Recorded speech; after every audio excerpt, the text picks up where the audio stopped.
जन्माद्यस्य यतोऽन्वयादितरतश्चार्थेष्वभिज्ञस्वराट् तेने ब्रह्महृदायादिकवये मुह्यन्ति यं सूरयः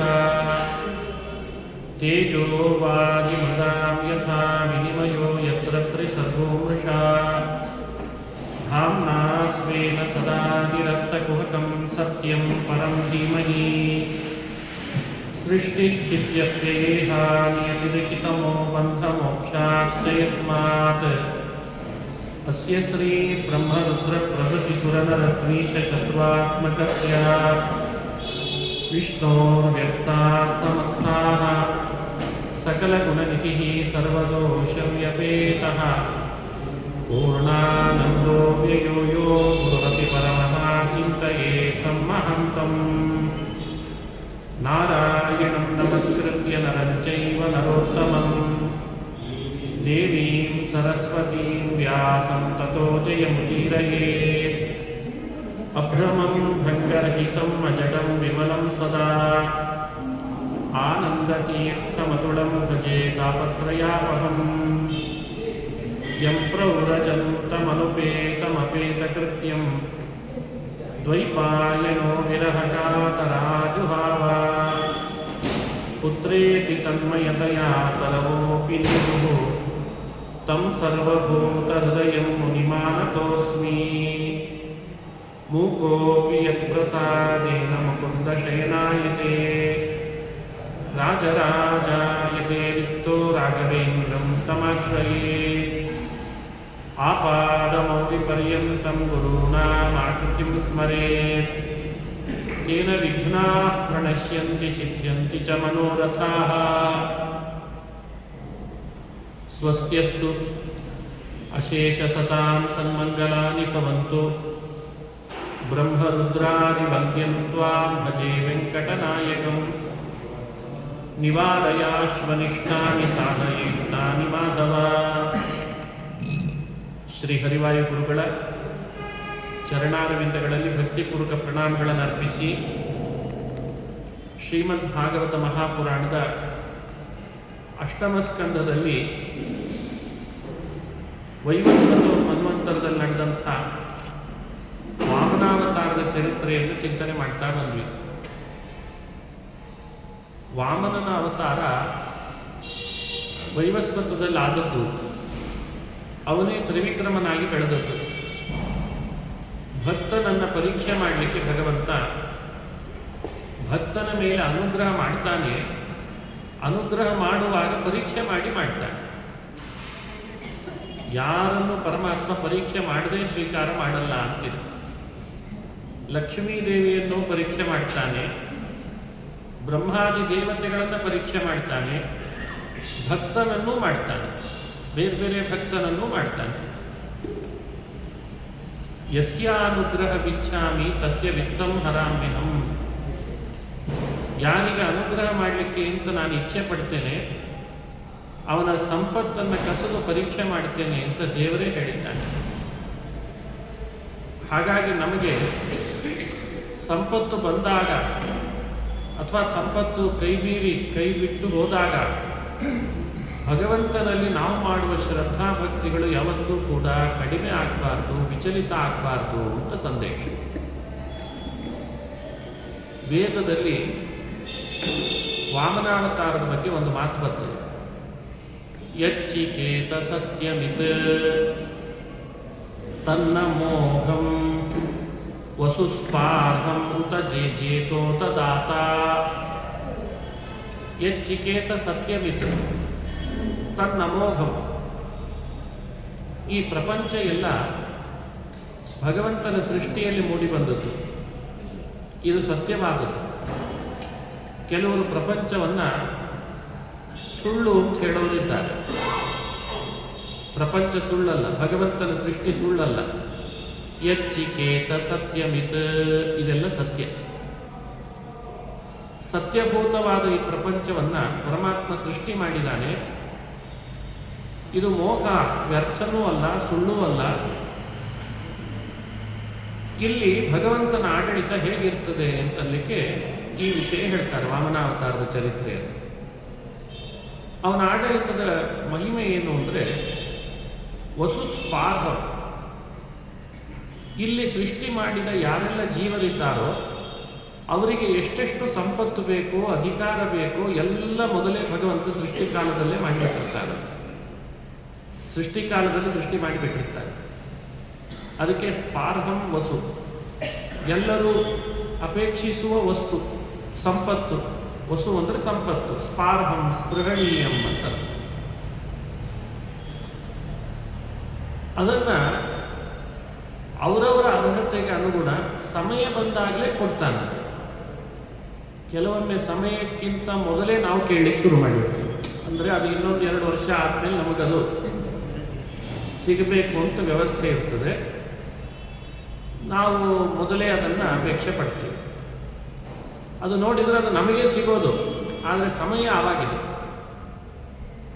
ಸ್ಪಾರ್ಹಂ ವಸು, ಯಾಕಷ್ಟು ಸಮಯ ಅದಕ್ಕೆ ಮೀಸಲು ಮಾಡಿರ್ತಾನೆ? ಮೊದಲೇ ಕೊಡಬೇಕೋ ಬೇಡ ದೇವರು? ಅದಕ್ಕೆ ಹೇಳ್ತಾರೆ, ಆ ವಸ್ತುವನ್ನೇ ಇನ್ನೊಬ್ಬ ಉಪಯೋಗಿಸ್ತಿರ್ತಾನೆ, ಅವನಿಂದ ಕಸಗೊಳ್ಳಿಕ್ಕಾಗ್ತದ? ಈಗ ನಾವೇ ಯೋಚನೆ ಮಾಡೋಣ. ಒಂದು ಆಡಳಿತದ ವ್ಯವಸ್ಥೆ, ಯಾವುದಾದ್ರೂ ಸಿಸ್ಟಮ್ ನಮಗೆ ಅಂತ ಒಂದು ನಡೆಸು ಅಂತ ಕೊಟ್ಟಾಗ ನಾವು ಒಬ್ಬನನ್ನು ಅಪಾಯಿಂಟ್ ಮಾಡ್ತೇವೆ ಆ ಕೆಲಸಕ್ಕೆ. ಅದೇ ಸಮಯಕ್ಕೆ ಮತ್ತೊಬ್ಬ ಬರ್ತಾನೆ, ನಮಗೂ ಅದೇ ಕೆಲಸ ಕೊಡ್ರಿ ಅಂತ. ಕಾರಣ ಹೇಳ್ತಿರ್ತಾನೆ, ನೋಡಪ್ಪ ಈಗ ತಾನೇ ಅವನ್ನ ಅಪಾಯಿಂಟ್ ಮಾಡಿದ್ದೇವೆ, ಅವನು ಮುಗಿಲಿ, ಅವನ ಪೀರಿಯಡ್ ಇಷ್ಟಿದೆ, ಟೈಮ್ ಪೀರಿಯಡ್ ಇಷ್ಟಿದೆ, ಅದು ಮುಗಿದ ಮೇಲೆ ನಿನಗೆ ಕೊಡಲಾಗ್ತದೆ ಅಂತ ಇಷ್ಟು ಹೇಳಬೇಕಲ್ವೇ? ಇಲ್ಲ ನನಗೆ ಈಗಲೇ ಕೊಡ್ರಿ ಅಂತ. ಅದೇ ಅದು ಮಾತು ಕೊಟ್ಟಾಗಿದೆ, ಅವನ ಜೊತೆಯಲ್ಲಿ ಬರೆಸ್ಕೊಂಡಾಗಿದೆ ಅಗ್ರಿಮೆಂಟು. ಇಲ್ಲ ನನಗೆ ಈಗಲೇ ಕೊಡ್ರಿ ಅಂದ್ರೆ ಏನು ಮಾಡ್ತಾರೆ ನೋಡಿ? ಇನ್ನಿಷ್ಟು ವರ್ಷ ಅವನ ಕಡೆ ಇರ್ತದಲ್ಲ, ಆ ಕಾಂಟ್ರಾಕ್ಟ್ ಬೇಸ್ ಇದ್ದಂಗೆ ಅದು ಮುಗಿಯೋವರೆಗೂ ನಿಮಗೆ ಕೊಡ್ಲಿಕ್ಕೆ ಬರಲ್ಲ. ಅದು ಹೇಗೋ ಭಗವಂತನ ಆಡಳಿತ ಈ ರೀತಿ ಮೊದಲೇ ಮಾಡಿಬಿಟ್ಟಿದೆ ಅಂತ. ಹಾಗೆ ಪುರಂದರ ಅಂತ ಇಂದ್ರ, ಈಗಿರುವವನು ಇಂದ್ರ ಪದವಿಯನ್ನು ಆಡ್ತಾ ಇದ್ದಾನೆ. ವೈವಸ್ವತ ಮನ್ವಂತರ ಮುಗಿಯುವವರೆಗೂ ಅವನೇ ಇಂದ್ರ ಪದವಿಯಲ್ಲಿ ಇರಬೇಕು ಅಂತನ್ನೋದು ಭಗವಂತ ನಿಗದಿಪಡಿಸಿರುವಂಥ ವ್ಯವಸ್ಥೆ. ಒಂದು ಮನ್ವಂತರಕ್ಕೆ ಒಬ್ಬ ಇಂದ್ರ ಪದವಿಯನ್ನು ಆಡಬೇಕು. ಬಲಿಚಕ್ರವರ್ತಿ ದೇವರ ಭಕ್ತ, ಅವನು ಯಜ್ಞ ಯಾಗ ದಾನ ಎಲ್ಲ ಮಾಡಿದ. ನನಗೆ ಈಗಲೇ ಇಂದ್ರ ಪದವಿ ಬೇಕು, ಅದಕ್ಕೆ ಇಂದ್ರ ಪದವಿಯಲ್ಲಿ ಹೋಗಬೇಕು ನಾನು ಅಂತ 100 ಯಾಗ ಮಾಡಿದ. ಶತಕ್ರತು, ಇಂದ್ರ ಪದವಿಯಲ್ಲಿ ಬರಬೇಕಾದ್ರೆ 100 ಯಾಗ ಮಾಡಬೇಕಂತ. ಇಂದ್ರನಿಗೆ ಶತಕ್ರತು ಅಂತ ನಾಮ ಇದೆ. ಹಾಗಾಗಿ 100 ಯಾಗ ಮಾಡ್ತೇನೆ, ಈಗಲೇ ನನಗೆ ಆ ಪದವಿ ಬೇಕು ಅಂತ. ಭಗವಂತ ಈ ಸಂದರ್ಭದಲ್ಲಿ ತನ್ನ ಆಡಳಿತವನ್ನು ಹೇಗೆ ನಡೆಸಿದ ಅಂತ ವೇದ ಹೇಳ್ತದೆ. ವಸುಸ್ಪಾರ್ಹಂ ಉತ ಜೇತೋತ ದಾತ. ಅದಕ್ಕೆ ಬಲಿಯ ಮನೆಗೆ ತಾನೇ ಒಬ್ಬ ಭಿಕ್ಷುಕನಂತೆ, ಒಬ್ಬ ಯಾಚಕನಂತೆ ಹೋದ್ನಂತೆ. 14 ಲೋಕದ ಒಡೆಯ ಕೌಪಿನ ಹಾಕೊಂಡು ಯಾರ್ದೋ ಮನೆಗೆ ಹೋಗಿ ಬೇಡ್ಲಿಕ್ಕೆ ಹೋಗೋದ? ಬೇಡ್ಲಿಕ್ಕೆ ಹೋದ. ಯಾಕೆ ಬೇಡ್ಲಿಕ್ಕೆ ಹೋದ ಅಂದರೆ ಸಿಸ್ಟಮ್ ಕರಪ್ಟ್ ಆಗಬಾರ್ದು ಅಂತ. ಒಂದು ವ್ಯವಸ್ಥೆ ಇದೆ, ಇಂದ್ರ ಪದವಿ ಹೀಗೆ, ಅದು ಇಷ್ಟು ದಿನ, ಆ ಸಿಸ್ಟಮ್ ಕರಪ್ಟ್ ಆಗಬಾರ್ದು. ಅದಕ್ಕೆ ಭಗವಂತ ಸ್ವತಃ ತಾನು ಬಲಿಯ ಮನೆಗೆ ಬೇಡ್ಲಿಕ್ಕೆ ಹೋದ. ಬೇಡುವ ನೆಪ ಮಾಡಿ 3 ಪಾದದ ನೆಪದಲ್ಲಿ ಎಲ್ಲ ಬ್ರಹ್ಮಾಂಡವನ್ನು ಅಳೆದು ನಿಂದೇನಿಲ್ಲ ಇಲ್ಲಿ ಅಂತ ಅವನಿಗೆ ಬುದ್ಧಿ ಕಲಿಸಿ, ಈಗ ಹೇಳು ನಿನಗೇನು ಬೇಕು ಏನು ಬೇಡ ಅಂತ. ಏನು ಬೇಡ, ಎಲ್ಲ ನಿಂದೆ ಅಂತ ಕೊಟ್ಟ. ಏನು ಬೇಡ ನನಗೆ, ಎಲ್ಲ ನಿಂದೆ. ಇಂದ್ರ ಪದವಿ ಬೇಡ, ಮನೆ ಬೇಡ, ಮಠ ಬೇಡ, ಮಡದು ಎಲ್ಲ ನಿಂದೆ ಕೊಟ್ಬಿಟ್ಟು. ಹಾಗಾದ್ರೆ ಒಂದು ಕೆಲಸ ಮಾಡಿ, ಇನ್ನೊಂದು ಮನ್ವಂತರ, ಈ ಮನ್ವಂತರ ಕಳೆಯೋ ತನಕ ಇನ್ನೊಂದು ಮನ್ವಂತರ ಬರಲ್ಲ, ಅದು ಬರೋವರೆಗೂ ಕೆಳಗಿರು, ಆಮೇಲೆ ನಿನಗೆ ಇಂದ್ರ ಪದವಿಯಲ್ಲಿ ಕೂಡಿಸ್ತೇನೆ ಅಂತ ಹೇಳಿ ಆ ಬಲಿಗೆ ಸಮಾಧಾನಕರ ಬಹುಮಾನ ಕೊಟ್ಟು, ಅದನ್ನು ವೇದದಲ್ಲಿ ಹೇಳುವಾಗ ವಸುಸ್ಪಾರ್ಹಂ ಉತ ಜೇತ, ಬಲಿಚಕ್ರವರ್ತಿಯನ್ನು ಗೆದ್ದು ಅವನಿಂದ ಕಸಗೊಂಡ ಸಂಪತ್ತನ್ನ ದಾತ ಇಂದ್ರಾಯ ದಾತ, ಇಂದ್ರನಿಗೆ ಸ್ಥಿರ ಮಾಡಿ ಕೊಟ್ಟ ಅಂತ ಅರ್ಥ. ಒಬ್ಬ ಲೀಡರ್ ಆದವನಿಗೆ ಇವೆಲ್ಲ ಗೊತ್ತಿರಬೇಕು. ಈ ನೀತಿಗಳು ಗೊತ್ತಿಲ್ಲದೆ ಇದ್ದವನಿಗೆ ಲೀಡರ್ಶಿಪ್ ಕೊಡ್ಲಿಕ್ಕೆ ಹೋಗ್ಬಾರ್ದು. ಕೆಲವರು ಲೀಡರ್ ಆಗಿಬಿಡ್ತಾರೆ, ಏನೋ ಬೇರೆ ಯಾವುದೋ ಜನ್ಮದ ಪ್ರಭಾವದಿಂದ ಆಗಿಬಿಡ್ತಾರೆ, ಆದರೆ ಆ ಲೀಡರ್ಶಿಪ್ ಕ್ವಾಲಿಟಿ ಇರಲ್ಲ. ಬಹಳ ಬೇಗ ಫೇಲ್ ಆಗ್ತಾರೆ. ಯಾವ ವ್ಯಕ್ತಿಗೆ ಯಾವುದನ್ನು ಯಾವ ಸಮಯದಲ್ಲಿ ಯಾರಿಂದ ಕಸದು ಕೊಡಬೇಕು ಅಂತ ಗೊತ್ತಿರಲ್ಲ. ಇದಕ್ಕೆ ನಮ್ಮ ದೇಶದಲ್ಲಿ ಎಷ್ಟೆಷ್ಟು ದೊಡ್ಡ ದೊಡ್ಡ ಲೀಡರ್ಸ್ ಇದ್ದಾರೆ ನೋಡಿಬಿಟ್ಟಿದ್ದೀವಿ ಈಗಾಗಲೇ. ಅಲ್ಲ, ಬರೀ ದೇಶದ ಆಡಳಿತದ ವ್ಯವಸ್ಥೆ ಅಂತ ನಾನು ಹೇಳಲ್ಲ, ಒಟ್ಟಾರೆ ಲೀಡರ್ಶಿಪ್ ಅನ್ನೋದು ಅಷ್ಟು ಸುಲಭದ ಕೆಲಸ ಅಲ್ಲ. ಭಗವಂತನ ವ್ಯವಸ್ಥೆ ಅದು ಬಹಳ ಅದ್ಭುತವಾದ ಲೀಡರ್ಶಿಪ್. ಅವನ ಮುಂದೆ ಯಾರ್ಯಾರೂ ಇಲ್ಲ. ಬಲಿಭಕ್ತ ಯಾಗ ಮಾಡಿದ್ದಾನೆ, ದಾನಶೂರನಾಗಿದ್ದಾನೆ, ಅವನಿಗೂ ಮನಸ್ಸಿಗೆ ಖೇದ ಆಗಬಾರ್ದು, ಅವನು ಕೂಡ ಬೇಸರ ಮಾಡಿಕೊಡ್ಬಾರ್ದು. ಅದಕ್ಕೆ ಅವನನ್ನ ಸುತಳ ಲೋಕದಲ್ಲಿ ಅರಮನೆ ಕಟ್ಟಿಸಿ ಅಷ್ಟಕ್ಕೆ ಅವನಿಗೆ ಸಮಾಧಾನ ಆಗಲಾರ್ದು ಅಂತ ಹೇಳಿ, ನಿನ್ನ ಮನೆ ಬಾಗಿಲು ಕಾಯ್ತಾ ನಿಂತಿರ್ತೀನಿ, ಆಯ್ತಾ, ನಿನ್ನನ್ನೇ ಇಂದ್ರ ಪದವಿಗೆ ಕೂಡಿಸ್ತೀನಿ, ಅಲ್ಲಿವರೆಗೂ ನಿನ್ನ ಮನೆ ಬಾಗಿಲು ಕಾಯ್ತಿರ್ತೀನಿ, ಸ್ವಲ್ಪ ತಡ್ಕೋ ಅಂತ. ಎಷ್ಟು ಕರುಣೆ ನೋಡ್ರಿ ಭಗವಂತನಿಗೆ, ಎಷ್ಟು ಕರುಣೆ. ಅವನು ನಿಲ್ಲಬೇಕಾದದ್ದು ನಿಜವಾಗ್ಲೂ ಇಂದ್ರನ ಮನೆಯೊಳಗೆ. ಯಾಕಂದ್ರೆ ಅವನು ಹುಟ್ಟಿದ್ದು ಇಂದ್ರನ ತಮ್ಮನಾಗಿ. ಇಂದ್ರನ ತಮ್ಮನಾಗಿ ಉಪೇಂದ್ರ ಸ್ವರ್ಗಲೋಕದಲ್ಲಿ ಇಂದ್ರನ ಮನೆಯಲ್ಲಿ ಇರಬೇಕಾಗಿತ್ತು.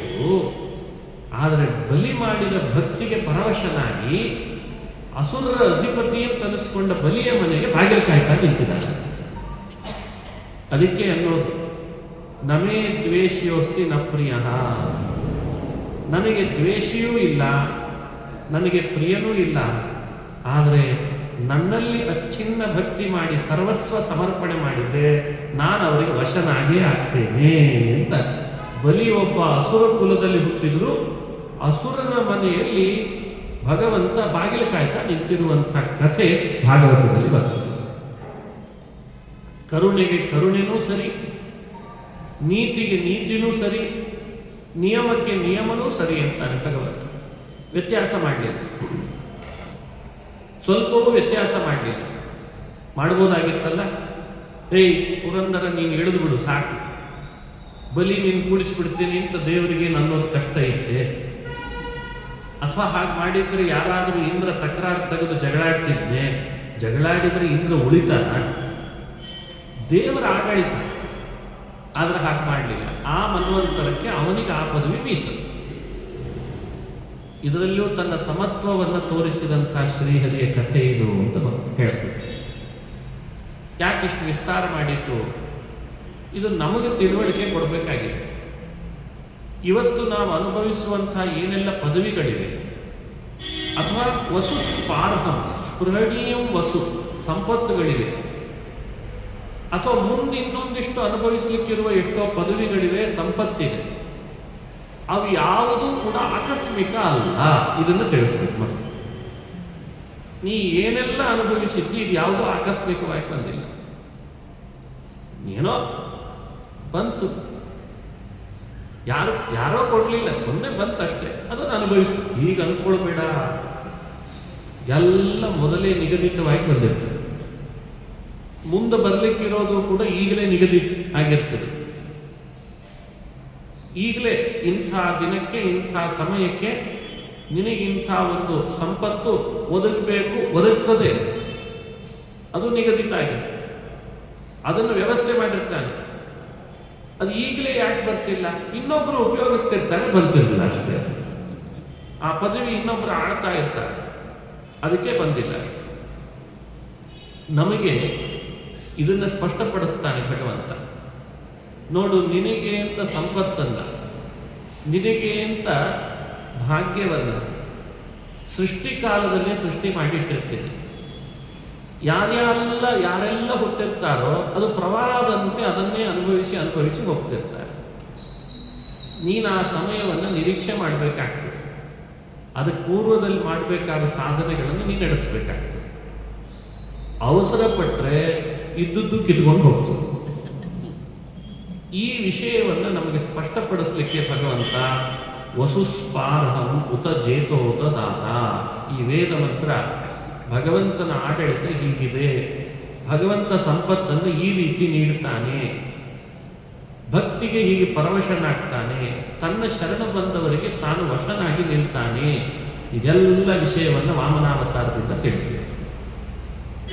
ಮುಂದೆ ಈ ಮನ್ವಂತರಗಳಲ್ಲಿ ಉಳಿದ 6 ಸಾವರಣಿ ಮನ್ವಂತರ, ದಕ್ಷ ಸಾವರಣಿ, ಬ್ರಹ್ಮ ಸಾವರಣಿ, ರುದ್ರ ಸಾವರಣಿ ಅಂತ ಮನ್ವಂತರಗಳೇನು ಬರ್ತದೆ, ಭಾಗವತದಲ್ಲಿ ಅದರ ವಿಸ್ತಾರವಾದ ವರ್ಣನೆ ಕಂಡುಬರಲ್ಲ, ಸಂಕ್ಷೇಪ. ಭಾಗವತದ 8ನೇ ಸ್ಕಂದ ಹೇಳಿದ್ದು 4ನೇ ಮನ್ವಂತರ ಗಜೇಂದ್ರ ಮೋಚನೆ ಉಪಾಖ್ಯಾನದ ವಿಸ್ತಾರ, 6ನೇ ಮನ್ವಂತರದಲ್ಲಿ ಚಾಕ್ಷುಷ ಮನ್ವಂತರ, ಆ ಮಥನ, ಕ್ಷೀರ ಸಮುದ್ರ ಮಥನ, ಅಮೃತ ಬಂಧದ ಕಥೆಗಳು. ಹಾಗೇನೆ 7ನೇ ಮನ್ವಂತರದಲ್ಲಿ ನಡೆದ ವಾಮನಾವತಾರದ ಚರಿತ್ರೆ, ಇವುಗಳನ್ನು ಅದು ಹೆಚ್ಚು ಹೇಳ್ತದೆ. ಬೇರೆ ಮನ್ವಂತರಗಳನ್ನು ಅದು ಸಂಕ್ಷೇಪ ಪಡಿಸ್ತದೆ. ಹೀಗೆ ಶುಕಮುನಿಗಳು ಭಾಗವತದ 8ನೇ ಸ್ಕಂದದಲ್ಲಿ ಭಗವಂತನ ಮಹಿಮೆಯನ್ನು ಅನುಸಂಧಾನ ಮಾಡಿಸ್ತಾರೆ. ಕೊನೆಯಲ್ಲಿ 8ನೇ ಸ್ಕಂಧ ಮತ್ಸ್ಯಾವತಾರದ ಚರಿತ್ರೆಯನ್ನು ಹೇಳ್ತದೆ. ಶುಕಾಚಾರ್ಯರು ಪರೀಕ್ಷಿತನಿಗೆ ತಿಳಿಸ್ತಾರೆ. ಶ್ರೀ ಶುಕವಾಚ, ಹಿಂದೆ ಒಬ್ಬ ದ್ರವಿಡ ದೇಶದ ರಾಜ ಇದ್ದ. ಆತನ ಹೆಸರು ಸತ್ಯವ್ರತ ಅಂತಿತ್ತು. ರಾಜ ಸತ್ಯವ್ರತ ಕೃತಮಾಲಾ ನದಿ ತೀರದಲ್ಲಿ ಅರ್ಘ್ಯ ಕೊಡ್ತಾ ಇದ್ದಾನಂತೆ. ಆನೇಕ ಮಾಡ್ತಿದ್ದ, ಅರ್ಘ್ಯ ಕೊಡುವ ಪ್ರಸಂಗ ಬಂತು. ಅವನ ಕೈಯಲ್ಲಿ ಒಂದು ಮೀನು ಬಂದ್ಬಿಡ್ತಂತೆ. ಅರೆ, ಮೀನು ಬಂತಲ್ಲ, ಈ ನೀರು ಅರ್ಘ್ಯ ಕೊಡ್ಲಾರೆ ಅಂತ ಅದನ್ನು ನೀರಿಗೆ ಹಾಕ್ಲಿಕ್ಕೆ ಹೋಗ್ತಾನೆ. ಮೀನು ಮಾತನಾಡ್ತ, ರಾಜನ್, ನನ್ನನ್ನು ನೀರಿಗೆ ಹಾಕಬೇಡ, ದೊಡ್ಡ ದೊಡ್ಡ ಮೀನುಗಳಿವೆ, ನನ್ನವೆಲ್ಲವೂ ಕೂಡ ನುಂಗಿ ಹಾಕ್ತಾವೆ, ನೀರಿಗೆ ಹಾಕಬೇಡ ಅಂತ ಹೇಳ್ತಾರೆ. ಸರಿ, ಕೈಯಲ್ಲಿ ಬಂದ ಮೀನನ್ನು ಕಮಂಡಲುಗೆ ಹಾಕಿದ, ನೀರು ತುಂಬಿದ ಕಮಂಡಲುವಿಗೆ. ಆ ಕಮಂಡಲಿನ ನೀರಿನಲ್ಲಿ ತೇಲಾಡ್ತಿದ್ದ ಮೀನು ಇದ್ದಕ್ಕಿದ್ದಾಗೆ ಬೆಳೆದು ಬಿಡುತ್ತಂತೆ. ಅಲ್ಲೇ ಕಮಂಡಲ್ನಲ್ಲೇ ಬೆಳೆದು ಬೆಳವಣಿಗೆ ಪಡೀತು. ಹೇಳ್ತದೆ ಮತ್ತೆ ಮಾತನಾಡ್ತಾ, ರಾಜನ್, ನೀನು ಯಾವ ಕಮಂಡಲ್ನಲ್ಲಿ ಹಾಕಿದ್ದಿ ಅದು ನನಗೆ ಸಾಲ್ದಾಗ್ತಾ ಇದೆ. ಹಾಗಾಗಿ ನನಗೆ ನೀನು ಅವಕಾಶ ಕಲ್ಪಿಸು. ನನಗೆ ಅದು ಅವಕಾಶ ಕಡಿಮೆ ಇದ್ದದ್ದಕ್ಕೆ ಇರ್ಲಿಕ್ಕೆ ಆಗ್ತಾ ಇಲ್ಲ ಅಂತಂದ. ಸರಿ, ಅದಕ್ಕಿಂತ ದೊಡ್ಡದು ತಗೊಂಡು ಬಂದ, ಒಂದು ಕೊಡಪಾನ ತಗೊಂಡು ಬಂದ, ನೀರು ತುಂಬಿದ ಮೀನಲ್ಲಿ ಹಾಕೋಣ ಅಂತ ಹಾಕಿ ಕೆಲವೇ ಸಮಯದಲ್ಲಿ ಮತ್ತೆ ಬೆಳವಣಿಗೆ ಆಯಿತು. ಇದು ಸಾಲ್ದಾಗ್ತಾ ಇದೆ. ಸರಿ, ಮತ್ತೊಂದು ತಗೊಂಡು ಬಂದ, ಪಾತ್ರೆ, ನೀರು ತುಂಬಿದ, ಮೀನಲ್ಲೇ ಹಾಕಿದ, ಅಲ್ಲೂ ಬೆಳವಣಿಗೆ ಪಡೀತು. ಕೊನೆಗೆ ಕೆರೆಗೆ ಹಾಕಿದ, ಅಲ್ಲೂ ಬೆಳೆತು, ಸಾಲ್ತಿಲ್ಲ ಅಂತ ಹೇಳ್ತು. ನದಿಗೆ ಹಾಕ್ಸಿದ, ಸಮುದ್ರಕ್ಕೆ ಹಾಕ್ಸಿದಾಗಲೂ ಸಾಲ್ತಿಲ್ಲ ಅಂತ ಹೇಳೋ ಹಾಗಾಯ್ತು. ಇಷ್ಟು ಬೆಳೆದ ಮೇಲೆ ಇದಕ್ಕಿಂತ ದೊಡ್ಡದು ಯಾವುದೂ ಇಲ್ಲ ಇದು ನೀರಿರೋ ಜಾಗ ಅಂತ ಅವನಿಗೆ ಅರ್ಥ ಆಯ್ತು. ಇದು ಸಾಮಾನ್ಯದ ಮೀನು ಅಲ್ಲ, ನನ್ನೇ ಪರೀಕ್ಷೆ ಮಾಡ್ತಾ ಇದೆ, ಶರಣು ಹೋಗೋದು ಬಿಟ್ಟು ಬೇರೆ ಉಪಾಯ ಇಲ್ಲ ಅಂತ ಮೀನಿನ ಎದುರುಗಡೆ ನಮಸ್ಕರಿಸಿ ಸತ್ಯವ್ರತ ರಾಜ ಹೇಳ್ತಾನೆ, ನೀನು ಯಾರು ಮಹಾನುಭಾವ, ನನ್ನ ಕೈಯಲ್ಲಿ ಆದ ಕೆಲಸ ಮಾಡಿದೆ ಅಷ್ಟೇ, ನೀನು ಯಾರು ಅಂತ ನನಗೆ ದರ್ಶನ ಕೊಡು, ತಪ್ಪಾಯಿತು ನಂದು ಅಂತ ಆ ಮೀನನ್ನು ಪ್ರಾರ್ಥನೆ ಮಾಡಿಕೊಂಡ ಅಂತದ್ದು. ಆಗ ಮತ್ಸ್ಯ ರೂಪದಲ್ಲಿ ಬಂದ ವಿಷ್ಣು ಪ್ರಕಟನಾದಂತೆ. ಅವನನ್ನು ಈತ ಸ್ತೋತ್ರ ಮಾಡಿದ. ಮತ್ಸ್ಯ ಹೇಳ್ತಾನೆ, ಸತ್ಯವ್ರತ, ಕೆಲವೇ ಸಮಯದಲ್ಲಿ ಬ್ರಹ್ಮದೇವರ ರಾತ್ರಿ ಕಡಿಲಿಕ್ಕಿದೆ. ಬ್ರಹ್ಮನ ರಾತ್ರಿ ಬಂದರೆ ಖಂಡ ಪ್ರಳಯ ಅಂತ ಆಗ್ತದೆ. ಪ್ರಳಯ ಮಹಾಪ್ರಳಯ ಅಲ್ಲ, ಖಂಡ ಪ್ರಳಯ. ಆ ಪ್ರಳಯದಲ್ಲಿ ಎಲ್ಲೆಡೆ ನೀರು ಆವರಿಸ್ತದೆ. ನೀರು ಆವರಿಸಿದಾಗ ಒಂದು ದೋಣಿಯಲ್ಲಿ 7 ಜನ ಋಷಿಗಳು, ಸಪ್ತ ಋಷಿಗಳು ಅಂತ ಪ್ರಸಿದ್ಧಿ, ಆ ಸಪ್ತ ಋಷಿಗಳು ಕುಳಿತು ದೋಣಿಯಲ್ಲಿ ಬರ್ತಾರೆ. ನನ್ನ ಅಂದ್ರೆ ಮೀನಿಗೆ, ಅಂದ್ರೆ ಮತ್ಸ್ಯನಿಗೆ ಒಂದು ಕೋಡಿತ್ತು, ಬಂಗಾರದ ಕೋಡು. ಆ ಬಂದಂತ ದೋಣಿಯನ್ನ ನನ್ನ ಈ ಕೋಡಿಗೆ ಗಟ್ಟಿಯಾಗಿ ಕಟ್ಟಿಬಿಡು, ರಾತ್ರಿ ಕಳೆಯುವವರೆಗೂ ನೀರಿನಲ್ಲಿ ತೇಲಿಸ್ತೇನೆ ಅಂತಂದಂತೆ ಭಗವಂತ. ನೀನು ಅದರೊಳಗೂ ಸಪ್ತಋಷಿಗಳು, ಸತ್ಯವ್ರತ ರಾಜ ದೋಣಿಯಲ್ಲಿ ಕೂಡಬೇಕು, ಮೀನಿಗೆ ಗಟ್ಟಿ ಕಟ್ಟಬೇಕು, ಮೀನು ನೀರಿನಲ್ಲಿ ತೇಲಿಸ್ತಾ ಇರ್ತದಂತೆ ರಾತ್ರಿ ಕಳೆಯುವವರೆಗೂ. ಹೀಗೆ ಮಾಡಿದ ಸತ್ಯವ್ರತ. ಬ್ರಹ್ಮ ರಾತ್ರಿ ಬಂದಿದೆ, ಪ್ರಳಯ ಬಂದಿದೆ, ನೀರಿನಲ್ಲಿ ಹಾಕಿದಾನೆ, ದೋಣಿ ಬರ್ತಿದೆ ತೇಲ್ತಾ, ಇವನು ದೋಣಿಯಲ್ಲಿ ಕೂತ್ಕೊಂಡ. ಸಪ್ತಋಷಿಗಳ ಜೊತೆಗೆ ಈ ಮೀನಿನ ಕೋಡಿಗೆ ಗಟ್ಟಿ ಕಟ್ಟಿದ್ದಂತೆ, ಬಿಡಿಸ್ಕೊಳ್ಬಾರದು ಅಂತ ಗಟ್ಟಿ ಕಟ್ಟಿದ. ಆ ಮೀನು ಎಲ್ಲೆಡೆ ತೇಲಿಸ್ಕೊಂಡಿದ್ದೇ ಇತ್ತು. ಆವಾಗ ಉಪದೇಶ ಬೇರೆ ಮಾಡಿದ ಮೀನು. ಸತ್ಯವ್ರತ ರಾಜನಿಗೆ ಆಗ ಉಪದೇಶ ಮಾಡಿದ ಪುರಾಣ ಮತ್ಸ್ಯ ಪುರಾಣ ಅಂತ ಆಯ್ತು. ಹೀಗೆ ಭಾಗವತದಲ್ಲಿ ಮತ್ಸ್ಯ ಪುರಾಣ, ಮತ್ಸ್ಯ ಸಂಹಿತಾ ಅಂತ ವಿವರಣೆ ಕೊಡ್ತಾರೆ. ಈ ಮತ್ಸ್ಯಾವತಾರದ ಚರಿತ್ರೆನೇ ಬಹಳ ಅದ್ಭುತ. ಆ ರಾಜನೇ ಮತ್ಸ್ಯ ಪುರಾಣ ಅಂದರೆ ಮತ್ಸ್ಯನಿಂದ ಉಪದೇಶವನ್ನು ಪಡ್ಕೊಂಡು ಈ ವೈವಸ್ವತ ಮನ್ವಂತರದ ಅಧಿಪತಿಯಾಗಿ, ವೈವಸ್ವತ ಅಂತ ಆದದ್ದು ಅವನೇ ಅಂತ ಹೇಳ್ತಾರೆ. ವೈವಸ್ವತ ಬೇರೆ ಅಲ್ಲ, ಹಿಂದಿನ ಮನ್ವಂತರ ಚಾಕ್ಷುಷ ಮನ್ವಂತರದಲ್ಲಿ ಸತ್ಯವ್ರತ ರಾಜ ಅಂತ ಏನಾಗಿದ್ದ ಅವನು ಬೇರೆ ಅಲ್ಲ ಅಂತ ವಿವರಣೆ ಕೊಟ್ಟಿದ್ದಾರೆ. ಪ್ರೇಷ್ಠಾರ್ಕ ಸೂನು ಮನು ಚೇಷ್ಟಾರ್ಥಮಾತ್ಮವಿದತೀಷ್ಟೋ ಯುಗಾಂತ ಸಮಯೇ. ಪ್ರೇಷ್ಠ ಅರ್ಕ ಸೂನು ಮನು ಚೇಷ್ಟಾರ್ಥಮಾತ್ಮವಿದ್ ಅಂತ. ಅರ್ಕ ಸೂನು ಅಂದ್ರೆ ಸೂರ್ಯನ ಮಗ ಅಂತ ಅರ್ಥ. ವಿವಸ್ವಾನ್ ಅಂತ ಸೂರ್ಯ, ವಿವಸ್ವಾನ್ ಸೂರ್ಯನ ಮಗನಾಗಿ ಹುಟ್ಟಿದವನೇನೆ ವೈವಸ್ವತ. ಹಿಂದಿನ ಮನ್ವಂತರದಲ್ಲಿ ಈತನೇ ಸತ್ಯವ್ರತ ಅಂತ ವಿವರಣೆ ಭಾಗವತ ಕೊಡ್ತೀವಿ. ಹೀಗೆ ಮತ್ಸ್ಯ ಪುರಾಣದ ಕಥೆ, ಮತ್ಸ್ಯಾವತಾರದ ಚರಿತ್ರೆಯನ್ನು ಭಾಗವತ ತಿಳಿಸ್ತು. ಇದು ಒಂದು ಮತ್ಸ್ಯಾವತಾರ. ಇನ್ನೊಂದು ಮತ್ಸ್ಯಾವತಾರ ಆದದ್ದನ್ನು ವಿವರಣೆ ಹೇಳ್ತಾರೆ. ಹಿಂದೆ ಆದಿಮತ್ಸ್ಯ ಅಂತ, ಆದಿಮತ್ಸ್ಯ ಆದಿವರಾಹ ಇದ್ದ ಹಾಗೆ ಆದಿಮತ್ಸ್ಯ. ಬ್ರಹ್ಮದೇವರ ಬಾಯಲ್ಲಿ ವೇದಗಳು ನಿರಂತರ ಪಾರಾಯಣ ಆಗ್ತಾ ಇದ್ದಾಗ ಹೊರಬರ್ತಿತ್ತು. ಅವುಗಳನ್ನು ಒಬ್ಬ ಅಸುರ, ಹಯಗ್ರೀವಾಸುರ ಅಂತಿದ್ನಂತೆ. ಅವನ ಮುಖ ಕುದುರೆಯಂತೆ ಇದ್ದದ್ದಕ್ಕೆ ಆ ಅಸುರನಿಗೆ ಹಯಗ್ರೀವ ಅಂತ ಹೆಸರಿತ್ತು. ಬ್ರಹ್ಮದೇವರ ವರದಿಂದಲೇ ಅವಧ್ಯನಾಗಿದ್ದ. ಬ್ರಹ್ಮ ಮುಖದಿಂದ ಬಂದ ವೇದಗಳನ್ನು ಕಳ್ತನ ಮಾಡಿಬಿಟ್ಟ. ಹಾಗಾಗಿ ವೇದ ಕಳ್ಳ,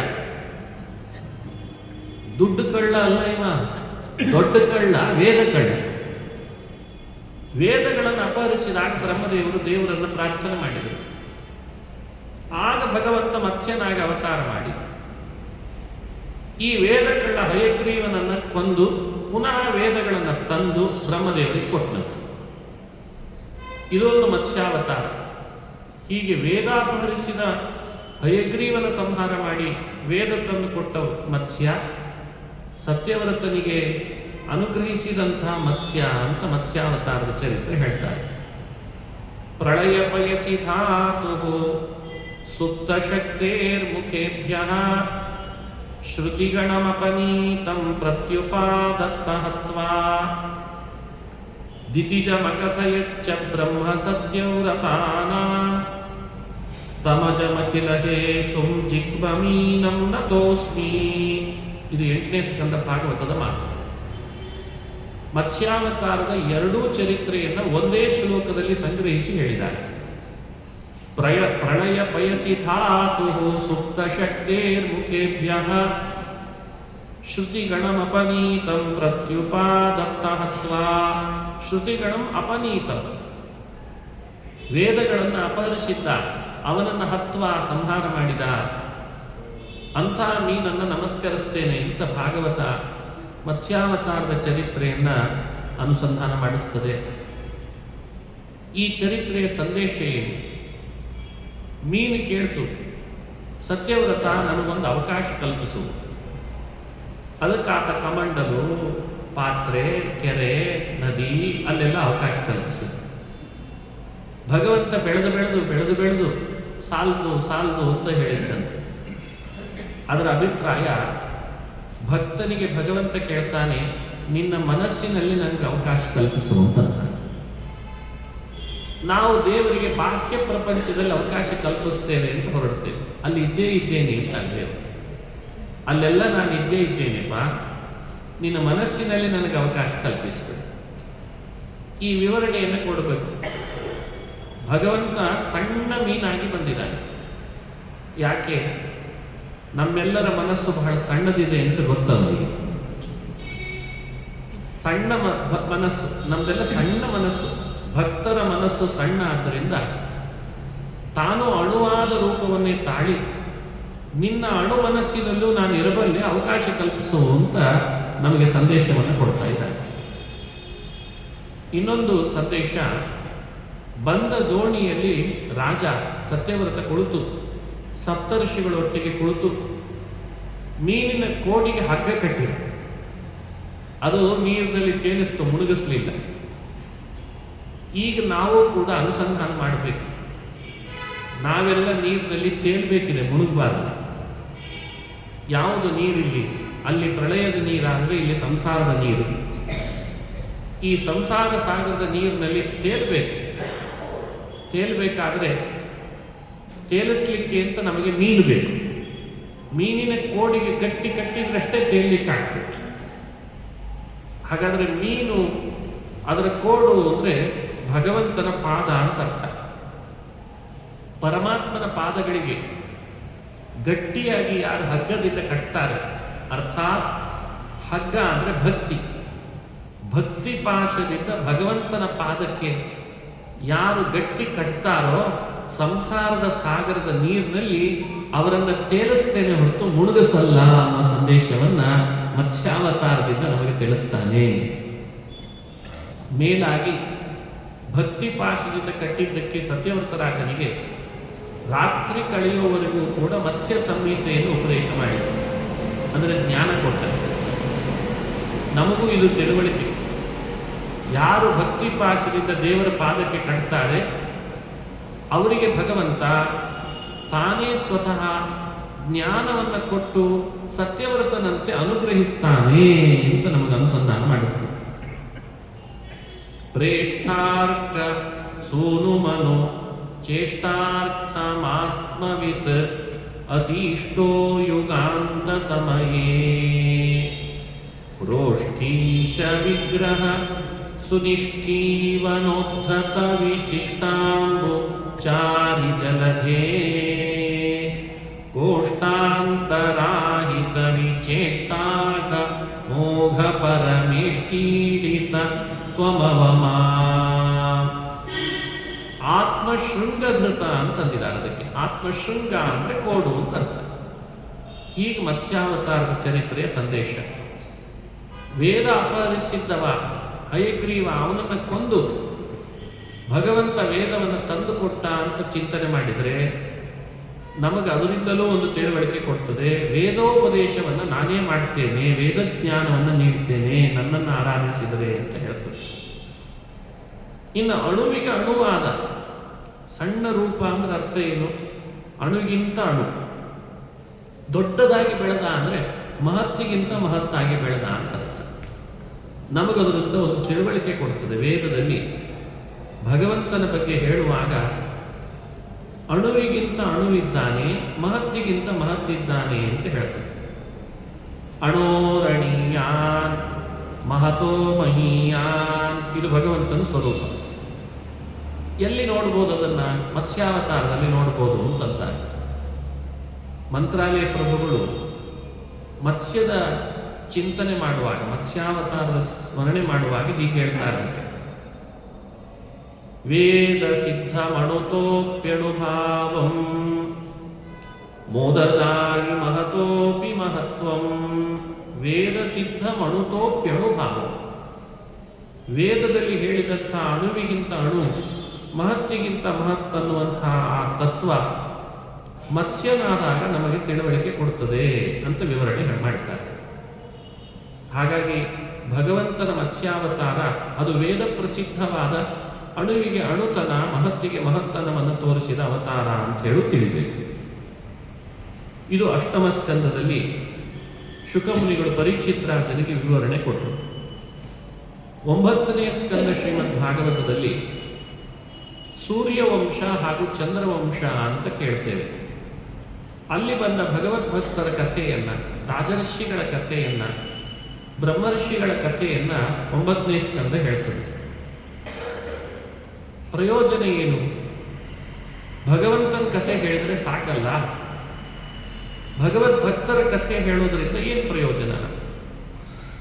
ಪ್ರಯೋಜನ ಇಷ್ಟೇ, ಭಗವಂತನ ಕಥೆ ಕೇಳುವ ಹಾಗೇನೇ ಭಗವದ್ಭಕ್ತರ ಕಥೆ ಕೇಳಿದರೆ ಭಗವಂತನಲ್ಲಿ ಭಕ್ತಿ ವೃದ್ಧಿ ಆಗ್ತದೆ.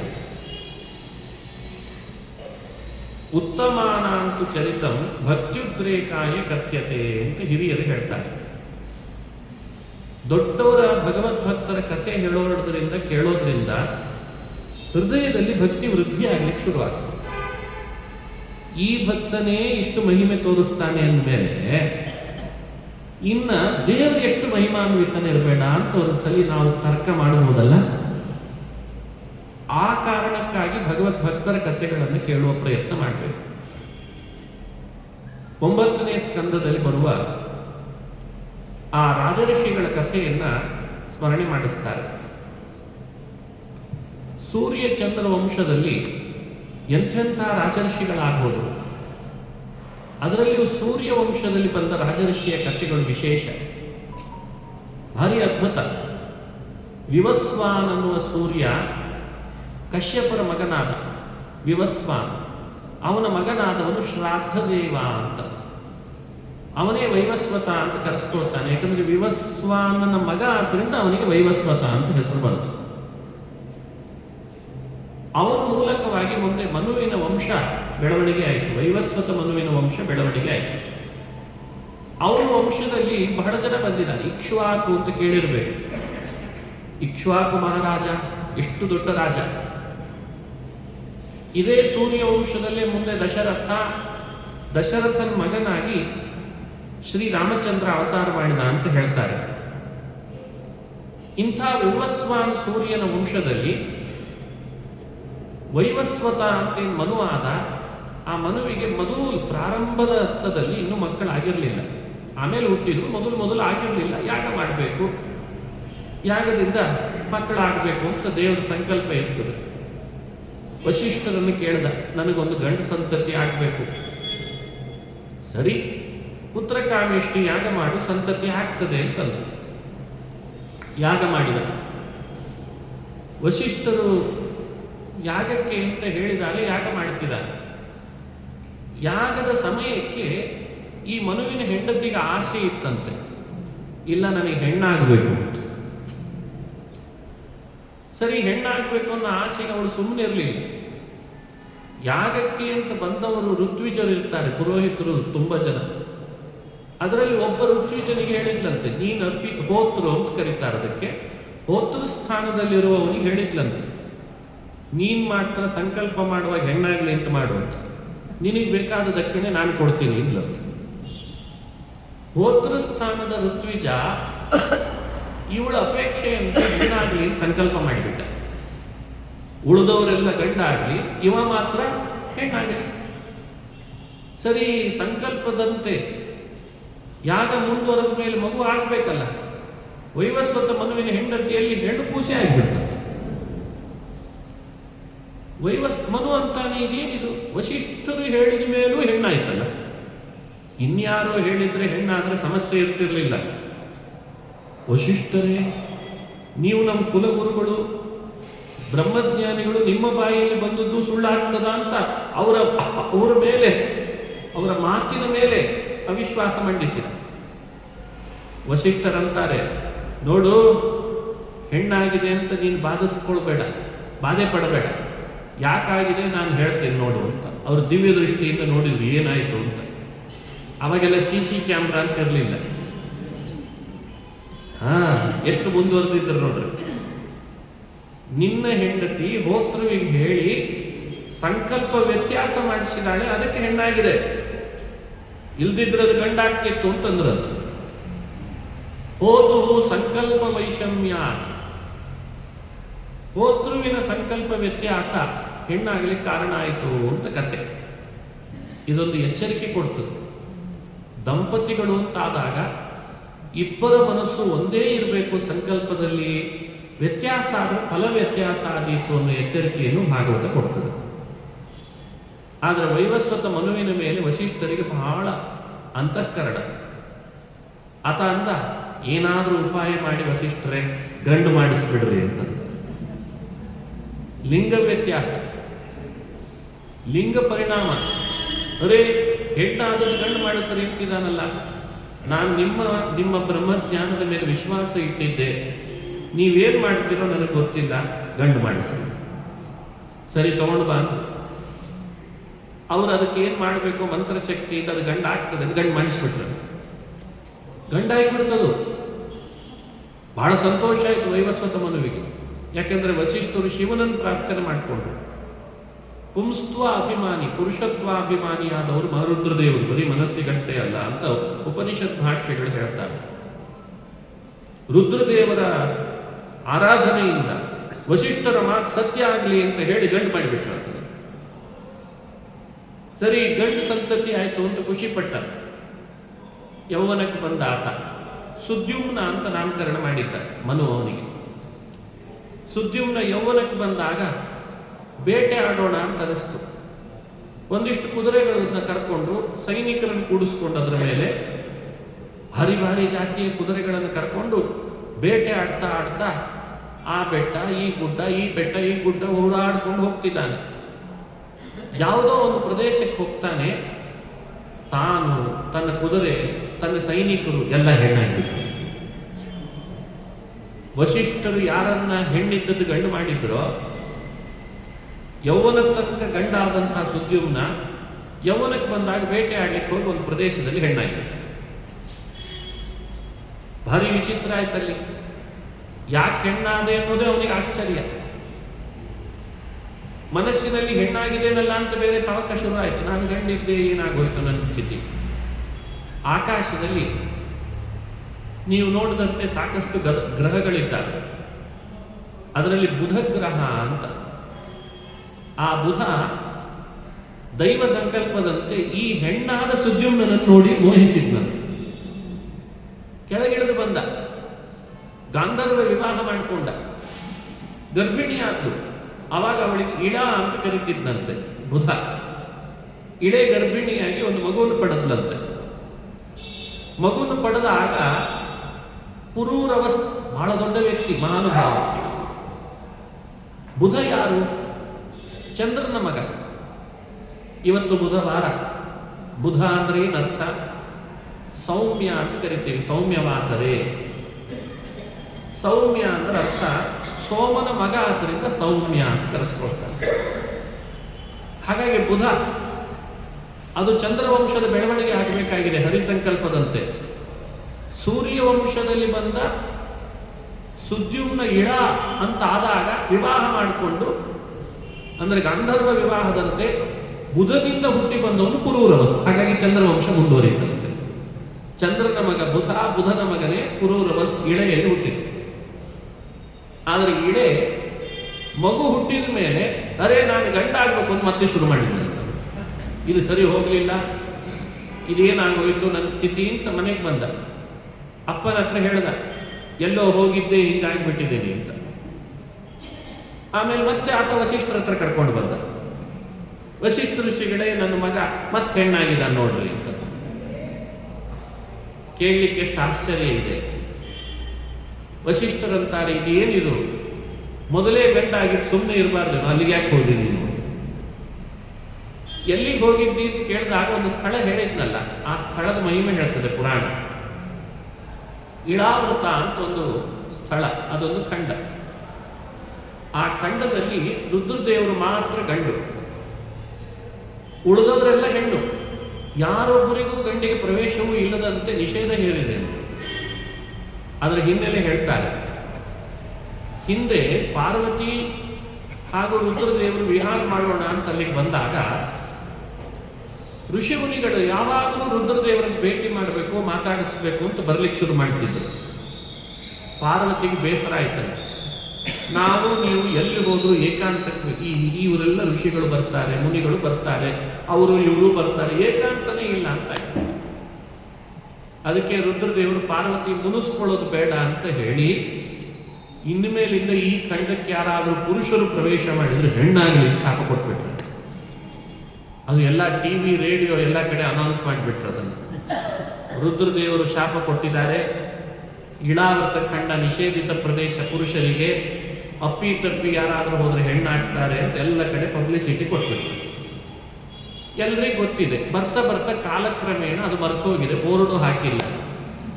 ಇವ ಬೇಟೆ ಆಡ್ತಾ ಆಡ್ತಾ ಸುದ್ಯುಮ್ನ ಅಲ್ಲೇ ನುಗ್ಗಿಲ್ಲ ನೋಡಿ. ಹಾಗಾಗಿ ಹೆಣ್ಣಾಗ. ಅದನ್ನು ವಸಿಷ್ಠರು ಹೇಳ್ತಾರೆ, ನೀನಲ್ಲಿ ನುಗ್ಗಿದಿ, ಅದಕ್ಕೆ ಹೆಣ್ಣಾಗಿದ್ದಿ. ಪುನಃ ನಿಮ್ಮಪ್ಪ ನನಗಂಟು ಬಿದ್ದಿದ್ದಾನೆ, ಗಂಡು ಮಾಡು ಅಂತ. ಶಾಪ ಬಂದದ್ದು ರುದ್ರದೇವರಂತೆ ಆ ಪ್ರದೇಶಕ್ಕೆ. ಶಿವನನ್ನು ಮತ್ತೆ ಕೇಳ್ತೇನೆ ಅಂತ ಶಿವನನ್ನು ಕೇಳಿದ್ರಂತೆ. ಮತ್ತೆ ಶಿವ ಹೇಳ್ದ, ವಸಿಷ್ಠರೇ, ನೀವು ಬ್ರಹ್ಮಜ್ಞಾನಿಗಳು, ನಿಮ್ಮ ಮಾತು ಸತ್ಯ ಆಗಬೇಕು ಅಂತ ಈಗಾಗಲೇ ನಾನು ಅವನನ್ನ ಗಂಡು ಮಾಡಿದ್ದೆ. ಈಗ ನಾನು ಶಾಪ ಕೊಟ್ಟ ಪ್ರದೇಶಕ್ಕೆ ಆತ ಹೋದದ್ದಕ್ಕೆ ಹೆಣ್ಣಾಗಿದ್ದಾನೆ, ಅದು ನನ್ನ ಮಾತೆ. ಈ ಪ್ರದೇಶಕ್ಕೆ ಯಾರಾದರೂ ಬಂದ್ರೆ ಹೆಣ್ಣಾಗ್ಲಿ ಅಂತ ಶಾಪ ಕೊಟ್ಟದ್ದು ನನ್ನ ಮಾತೆ. ನೀವು ಕೇಳಿದ್ದಕ್ಕೆ ಹೆಣ್ಣಿದ್ದದ್ದನ್ನು ಮೊದಲು ಗಂಡಾಗ್ಲಿ ಅಂತ ಹೇಳಿದ್ದು ನನ್ನ ಮಾತೆ. ಎರಡನ್ನೂ ಸರಿಪಡಿಸ್ಬೇಕಾದ್ರೆ ಒಂದೇ ಉಪಾಯ ಅಂದ್ರಂತೆ ರುದ್ರದೇವರು. ಏನು ಹೇಳು ಅದನ್ನೇ ಮಾಡಿಬಿಡೋಣ. ಏನಲ್ಲ, 1 ತಿಂಗಳು ಗಂಡಾಗಿರ್ಲಿ, 1 ತಿಂಗಳು ಹೆಣ್ಣಾಗಿದ್ದು ಬಿಡ್ಲಿ. ಮಾಸಂ ಪುಮಾನ್ ಸ ಭವಿತಾ. ಮಾಸಂ ಪುಮಾನ್, 1 ತಿಂಗಳವರೆಗೂ ಪುಮಾನ್ ಪುರುಷನಾಗಿರ್ಲಿ. ಸ್ತ್ರೀ ಮಾಸಂ ತಪಸಾತವ. ಮಾಸಂ ಸ್ತ್ರೀ, 1 ತಿಂಗಳು ಸ್ತ್ರೀ ಆಗಿರ್ಲಿ ಅಂತ ವ್ಯವಸ್ಥೆ ಮಾಡಿಬಿಟ್ಟ. ಇತ್ತಂ ವ್ಯವಸ್ಥೆಯ ಕಾಮಂ ಸುದ್ಯುಮ್ನೋ ವತುಮೇದಿನಿ. 1 ತಿಂಗಳು ಗಂಡ ಆದಾಗ ಭೂಮಿಯನ್ನು ಆಳ್ವಿಕೆ ನಡೆಸಲಿ, ಆಡಳಿತ ಎಲ್ಲ ನೋಡಿಕೊಳ್ಳಿ, 1 ತಿಂಗಳು ಹೆಣ್ಣಾಗಿರಲಿ ಅಂತ ಹೀಗೂ ವೈವಸ್ವತ ಮನುವಿನ ಮಗನನ್ನ ಇಳ ಮತ್ತು ಸುದ್ಯುಮ್ನ ಅಂತನೋ ಒಬ್ಬನಿಗೆ ಹೆಸರು. ಗಂಡಾದಾಗ ಸುದ್ಯುಮ್ನ, ಹೆಣ್ಣಾದಾಗ ಇಳ ಅಂತ ವ್ಯವಸ್ಥೆಯನ್ನು ಹೇಳಿಬಿಡ್ತಾರೆ. ಇದರಲ್ಲಿ ನಮಗೆ ಕೊಡುವ ಸಂದೇಶ ಏನು? ಬೇರೆ ಏನಲ್ಲ, ಅವನಿಗೆ ಆ ಶಾಪ, ಅದಕ್ಕೆ ತಕ್ಕಂತೆ ಹೆಣ್ಣು ಗಂಡ ಆಗ್ತಾನೆ ನಿಜ. ಆದರೆ ಒಂದು ತಿಳುವಳಿಕೆ ಇರಲಿ ಅಂತದೆ ಭಾಗವತ. ವಸಿಷ್ಠರ ಬ್ರಹ್ಮಜ್ಞಾನದ ಶಕ್ತಿ ಏನು ಅಂತ ನಮಗೆ ತಿಳಿಸ್ಬೇಕಾಗಿದೆ. ಒಂದು ಬಾರಿ ವ್ಯಕ್ತಿ ಬ್ರಹ್ಮಜ್ಞಾನ ಪಡ್ಕೊಂಡ ಅಂದರೆ ಗಂಡು ಅಂದರೆ ಗಂಡು ಮಾಡಬಲ್ಲ, ಹೆಣ್ಣು ಅಂದರೆ ಹೆಣ್ಣು ಮಾಡಬಲ್ಲ ಅಂತಂದಕ್ಕೆ ವಸಿಷ್ಠ ಋಷಿಗಳ ತಪಸ್ಸಿನ ಶಕ್ತಿಯನ್ನು ಈ ಕಥೆ ಹೇಳ್ತದೆ. ನಮಗೂ ಇದನ್ನು ಅರ್ಥ ಮಾಡಿಸ್ತದೆ. ನೀನು ನಿನ್ನ ಬದುಕಿನೊಳಗೆ ಪಡಿಬೇಕು ಅಂತ ಏನಾದರೂ ನಿಮ್ಗೆ ಆಸೆ ಆದರೆ ಅವೆಲ್ಲವೂ ನೀವು ಮನಸ್ಸಿನಲ್ಲಿ ಪಡಿಬಹುದು, ಮನಸ್ಸಿನಿಂದ ಸಂಕಲ್ಪ ಮಾಡೇ ಪಡಿಬಹುದು. ಅದಕ್ಕೆ ಹಿನ್ನೆಲೆಯಲ್ಲಿ ಬ್ರಹ್ಮಜ್ಞಾನ ಪಡೆದಿರಬೇಕಷ್ಟೆ. ಓಂ ಪುರುಷಾರ್ಥೋ ಅತಃಶಬ್ದಾದಿತಿ ಪಾದರಿಹಿ ಅಂತ ಬ್ರಹ್ಮಸೂತ್ರ. ಕೆಲವರಿಗೆ ತಪ್ಪು ತಿಳುವಳಿಕೆ ಏನಿದೆ ಅಂದರೆ ಬ್ರಹ್ಮಜ್ಞಾನ ಅಂತ ಅನ್ನೋದನ್ನು ಪಡೆದ್ರೆ ಮೋಕ್ಷ ಒಂದು ಬಿಟ್ಟು ಬೇರೆ ಏನೂ ಸಿಗಲ್ಲ, ಮೋಕ್ಷ ಒಂದೇ ಸಿಗ್ತದೆ ಅಂತ ಕೆಲವರಿಗೆ ಒಂದು ಭ್ರಮೆ ಇದೆ.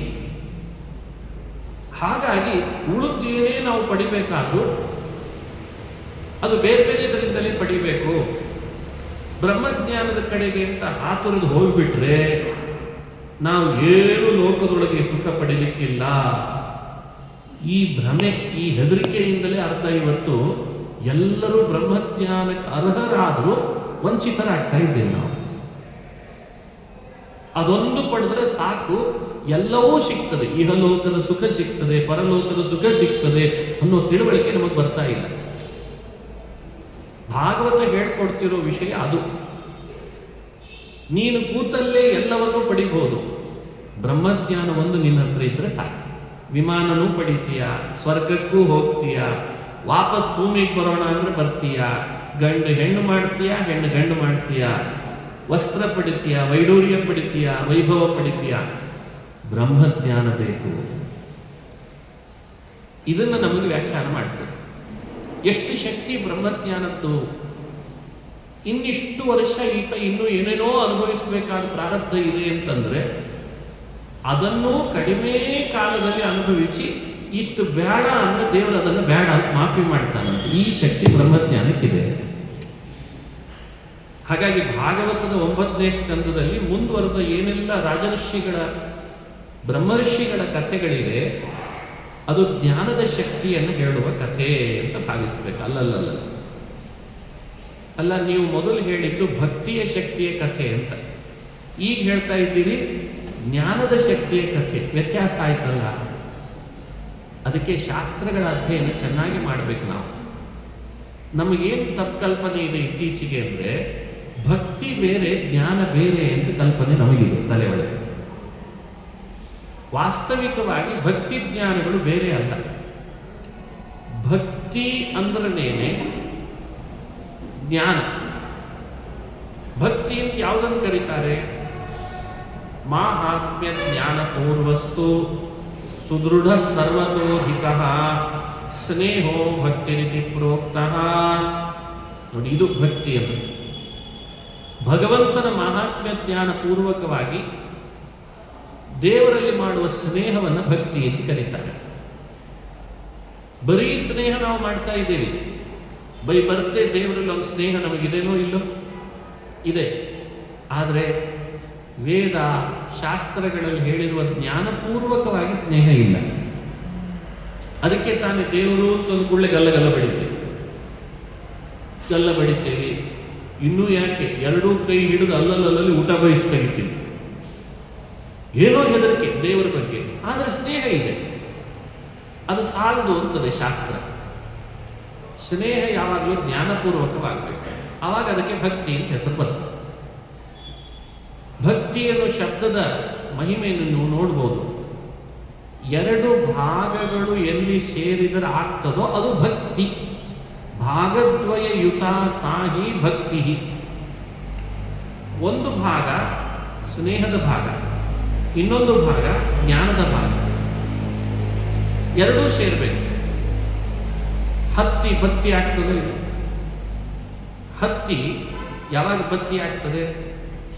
ಒಂದಿಷ್ಟು ಸ್ನೇಹದ ಭಾಗ ಸೇರಬೇಕು. ಸ್ನೇಹ ಅಂದ್ರೆ ಹಾಲು ಏನಾದರೂ ಅದಕ್ಕೆ ತಗೊಂಡು ಹತ್ತಿಯನ್ನು ಚೆನ್ನಾಗಿ ತಿಕ್ಕಿದ್ರಷ್ಟೇ ಅದು ಬತ್ತಿ ಆಗ್ತದೆ. ಸ್ನೇಹ ಭಾಗ ಇಲ್ಲ ಅಂದ್ರೆ ಬರೀ ಹತ್ತಿ ಆಗಿರ್ತದೆ ಅಷ್ಟೇ. ಹಾಗೆ ನಮ್ಮೊಳಗೂ ಕೇವಲ ಜ್ಞಾನ ಇದೆ ಅಂದರೆ ಅದನ್ನು ಭಕ್ತಿ ಅಂತ ಕರೀಲಿಲ್ಲ. ಕೇವಲ ಸ್ನೇಹ ಇದೆ ಅಂದರೆ ಅದನ್ನು ಭಕ್ತಿ ಅಂತ ಕರೀಲಿಲ್ಲ. ಸ್ನೇಹನೂ ಬೇಕು, ಜ್ಞಾನಪೂರ್ವಕವಾಗಿ ಜ್ಞಾನನೂ ಇರಬೇಕು. ಹಾಗಾಗಿ ಜ್ಞಾನ ಸ್ನೇಹಗಳ ಸಮ್ಮಿಲನವೇ ಭಕ್ತಿ. ಎಲ್ಲೆಲ್ಲಿ ಭಾಗವತ ಬ್ರಹ್ಮರ್ಷಿಗಳ ಕಥೆಯನ್ನು ಹೇಳ್ತದೆ, ಬ್ರಹ್ಮಜ್ಞಾನದ ಕಥೆಯನ್ನ, ಅದು ಭಕ್ತಿಯ ಕಥೆ ಅಂತ ಹೇಳಿ ಅದಕ್ಕೆ ವಿವರಣೆ ಕೊಡ್ತಾರೆ. ನೀನು ಜ್ಞಾನ ಸಂಪಾದಿಸು ಅಂದ್ರೆ ಅದು ಭಕ್ತಿಯ ಒಂದು ಭಾಗ ಅಂತ ಅರ್ಥ. ಜ್ಞಾನ ಸಂಪಾದಿಸು ಅಂದ್ರೆ ಭಕ್ತಿಯ ಭಾಗವನ್ನು ಸಂಪಾದಿಸು, ನಿನಗೆ ಬೇಕಾದದ್ದು ಲಭಿಸ್ತದೆ. ಈ ವಿವರಣೆಯನ್ನು ಭಾಗವತ ನಮಗೆ ಚಿಂತನೆ ಮಾಡಿಸ್ತದೆ ಅಂತ ಅರ್ಥ. ಬ್ರಹ್ಮಜ್ಞಾನದ ಶಕ್ತಿ. ಇನ್ನೊಂದು ಉಪಾಖ್ಯಾನ 9ನೇ ಸ್ಕಂದದಲ್ಲಿ ಅದೇ ರೀತಿಯಾಗಿ ಬರ್ತದೆ. ಸೌಭರಿ ಮತ್ತು ಋಷಿಗಳು, ಇದು 9ನೇ ಸ್ಕಂದದಲ್ಲೇ ಬರೋದು. ಯಮುನಾ ನದಿಯಲ್ಲಿ ಮುಳುಗಿ 1000 ವರ್ಷದಿಂದ ತಪಸ್ಸು ಮಾಡ್ತಾ ಇದ್ದಾರಂತೆ. 1000 ವರ್ಷದ ತಪಸ್ಸಿನ ಪ್ರಭಾವ ಎಷ್ಟಿತ್ತು, ಅವರ ಬ್ರಹ್ಮಜ್ಞಾನದ ಶಕ್ತಿ ಎಷ್ಟಿತ್ತು ಎಲ್ಲ ನೋಡ್ಬೋದು ಈ ಕಥೆಯಲ್ಲಿ. ಒಮ್ಮೆ ಯಾವಾಗಲೂ ಕಣ್ಣು ತೆಗೆಯುವ ಹಾಗೆ ಪ್ರೇರಣೆ ಆಯಿತು. ಕಣ್ಣು ತೆರೆದಿದ್ದಾರೆ, ಎದುರುಗಡೆ ನೀರಿನೊಳಗೆ ಕಣ್ಣು ತೆರೆದಿದ್ದಾರೆ. ಎದುರುಗಡೆಗೆ ಒಂದು ಗಂಡು ಮೀನು ಹೆಣ್ಣು ಮೀನು ಸಂಗ ಮಾಡ್ತಾ ಇತ್ತಂತೆ. ಆ ಮೀನಿನ ಸಂಗ ನೋಡಿ ಸೌಭರ ಋಷಿಗಳಿಗೆ ಆಸೆ ಬಂತು. ಇದು ಎಷ್ಟು ಸುಖವಾಗಿ ಸಂಗ ಮಾಡ್ತಾ ಇದೆ, ಇದನ್ನು ನಾನು ಯಾಕೆ ಮಾಡಬಾರ್ದು? ಸರಿ, ನೀರಿನಿಂದ ಹೊರಗೆ ಬಂದ್ಬಿಟ್ರು. ಯಮುನೆ ನೀರಿನಿಂದ ಹೊರ ಬಂದು ಅಲ್ಲೇ ದಡದಲ್ಲಿ ಕೂತ ಕೆಲವು ಶಿಷ್ಯರು ಯಾರ್ಯಾರು ಇದ್ರು, ಅವರನ್ನು ಕೇಳಿದ್ರು, ಯಾರಿದ್ದಾನೆ ರಾಜ ಅಂತ. ಆಳ್ತಾ ಇರೋ ರಾಜ ಯಾರು? ರಾಜ ಯಾರು ಅಂದಾಗ ಅವ್ರಿಗೆ ಗೊತ್ತಿತ್ತು ರಾಜ ಯಾರು ಅಂತ. ಮಹಾನುಭಾವ ಮಾಂಧಾತೃ ಇದ್ದಾನೆ ಅಂತ ಹೇಳಿದ್ರಂತೆ. ದಿನಾ ನೆನೆಸ್ಬೇಕು ಅವನನ್ನ. ಸಾಧಾರಣ ವ್ಯಕ್ತಿಯಲ್ಲ ಮಾಂಧಾತೃ ಅಂದ್ರೆ. ಮಾಂಧಾತ ನಹುಷೋಂಬರೀಶ ಸಗರೋ ರಾಜ ಪೃಥುರ್ಹೈಹಯಃ. ಮಾಂಧಾತೃ ಯುವನಾಶ್ವನ ಮಗ. ಯುವನಾಶ್ವನ ಕಥೆಯೂ ಬಹಳ ಅಪೂರ್ವವೇ. ಅವೆಲ್ಲ ಭಾಗವತದಲ್ಲಿ ಬರ್ತದೆ, ವಿಸ್ತಾರವಾಗಿ ಹೇಳುವಾಗ ಹೇಳ್ತದೆ. ಯುವನಾಶ್ವನ ಮಗನಾದ ಮಾಂಧಾತೃ ಆಳ್ತಾ ಇದ್ದಾನೆ ರಾಜ್ಯವನ್ನ ಅಂದಾಗ ಅವನ ರಾಜ್ಯಕ್ಕೆ ಸೌಭ ಋಷಿಗಳು ಬಂದರು. ವಿಷಯ ತಿಳಿತು ಮಾಂಧಾತೃಗೆ, ಸೌಭರಿಗಳು ಬರ್ತಿದ್ದಾರೆ, ಯಮುನಾ ನದಿ ತೀರದಲ್ಲಿ 8 ವರ್ಷಗಳ ತಪಸ್ಸು ಮಾಡಿ ಈಗಲೇ ಅವರು ಎದ್ದು ನಿನ್ನ ರಾಜ್ಯಕ್ಕೆ ಬರ್ತಿದ್ದಾರೆ ಎಂದಾಗ ಎಲ್ಲಿಲ್ಲದ ಸಂಭ್ರಮ ಇವನಿಗೆ. ಜ್ಞಾನಿಗಳು ಬರ್ತಿದಾರಲ್ಲ ಅಂತ ಸ್ವಾಗತ ಮಾಡಿ ಆಸನ ಕೊಟ್ಟ, ಪಾದ ತೊಳೆದ, ಅದಕ್ಕೆ ಅಪಾದ್ಯಗಳಿಂದ ಸತ್ಕರಿಸಿ ಕೈ ಮುಗಿದು ನಿಂತು ಕೇಳ್ತಾನೆ, ರಾಜ ಹೇಳ್ತಾನೆ, ಸೌಭ ಋಷಿಗಳೇ, ಅಪ್ಪಣೆ ಆಗಲಿ, ಆದೇಶ ಆಗಲಿ, ನಿಮಗೇನು ಕೊಡಬೇಕು, ನನ್ನಿಂದ ಏನು ಸೇವೆ ಆಗಬೇಕು ಹೇಳ್ರಿ ಅಂತ. ಆಗ ಸೌಭ ಋಷಿಗಳಂತಾರೆ, ನೋಡು, ನಾನು ಬಂದದ್ದು ಕನ್ಯಾಪೇಕ್ಷೆಯಿಂದ, ಕನ್ಯಾದಾನ ಮಾಡೋದು ಬೇಕು ಅಂತ ಬಂದಿದ್ದೇನೆ, ಕನ್ಯಾದಾನ ಮಾಡಬೇಕು ನೀನು. ಮಾಂಧಾತೃವಿಗೆ ತಲೆ ಒಳಗೆ ಏನಿತ್ತು? ಸೌಭ ಋಷಿಗಳು ಬರುವಾಗಲೇ ಜರ್ಜರಿತವಾದ ದೇಹ, ಅವರು ನೀರಿನಲ್ಲಿ ಮುಳುಗಿ ತಪಸ್ಸು ಮಾಡಿದ್ರೆ ಏನಾಗಬೇಡ್ರಿ, ದೇಹ ಜರ್ಜರಿತ ಆಗಿತ್ತು.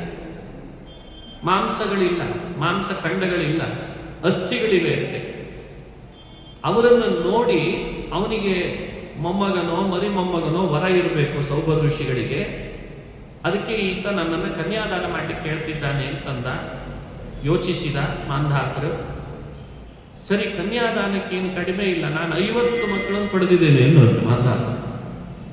ಅವನಿಗೆ 50 ಜನ ಕನ್ಯೆಯರು ಹುಟ್ಟಿದ್ರು, ಮಕ್ಕಳು. ಕನ್ಯಾದಾನ ಮಾಡ್ತೀನಿ, ವರ ಯಾರು ಅಂತ ಕೇಳಿದ ಮೆಲ್ಲನೆ. ಎದುರುಗಡೆ ಇದ್ದೇನೆ ನಾನೇ ಎದುರಂತೆ. ಸ್ವಲ್ಪ ಹಿಂದೆ ಹಾಕಿದ ಮಾಂಧಾತ, ಮಾತು ಕೊಟ್ಟಿದ್ದಾನೆ ಕನ್ಯಾದಾನ ಮಾಡ್ತೀನಿ ಅಂತ. ಯಾರು ವರ ಅಂದಾಗ ನಾನೇ ಅಂದದ್ದಕ್ಕೆ ಹಿಂದೆ ಹಾಕಿದ. ಯಾಕಂದ್ರೆ ಇವರನ್ನು ಯಾವ ಕನ್ಯೆ ಒರೆಸ್ತಾಳೆ ಅಂತ. ಕೊಡಲ್ಲ ಅಂತ ಹೇಳಿದ್ರೆ ಶಪಿಸ್ತಾಳೆ, ಕೊಡ್ತೇನೆ ಅಂದ್ರೆ ಯಾವ ಕನ್ಯೆ ಒಪ್ತಾಳೆ ಪಾಪ, ಯಾವ ಮಗಳು ಒಪ್ತಾಳೆ? ಅದಕ್ಕೆ ಯೋಚನೆ ಮಾಡಿದ. ಸೌಭ ಋಷಿಗಳೇ, ನೀವೇ ವರನ, ಬಹಳ ಸಂತೋಷ ಅಂತ. ಬಹಳ ಸಂತೋಷ, ಕನ್ಯಾಂತಃಪುರಕ್ಕೆ ಕಳಿಸ್ತೇನೆ ನಿಮ್ಮನ್ನ ಒಬ್ಬ ಸೇವಕನ ಮೂಲಕ. ನೀವು ಕನ್ಯಾಂತಃಪುರದ ಒಳಗೆ ಹೋಗ್ರಿ, ಅಂತಃಪುರದ ಮೇಲ್ಭಾಗದಲ್ಲಿ ಅವರೆಲ್ಲ ನಿಂತಿರ್ತಾರೆ. ನಿಮ್ಮನ್ನೂ ನೋಡಿ ಯಾವ ಕನ್ಯೆ ವರಿಸ್ತಾಳೆ ಕನ್ಯಾದಾನ ಮಾಡಿಬಿಡ್ತೇನೆ ಅಂತಂದ. ಜವಾಬ್ದಾರಿ ಕಳ್ಕೊಳ್ಬೇಕಲ್ಲ,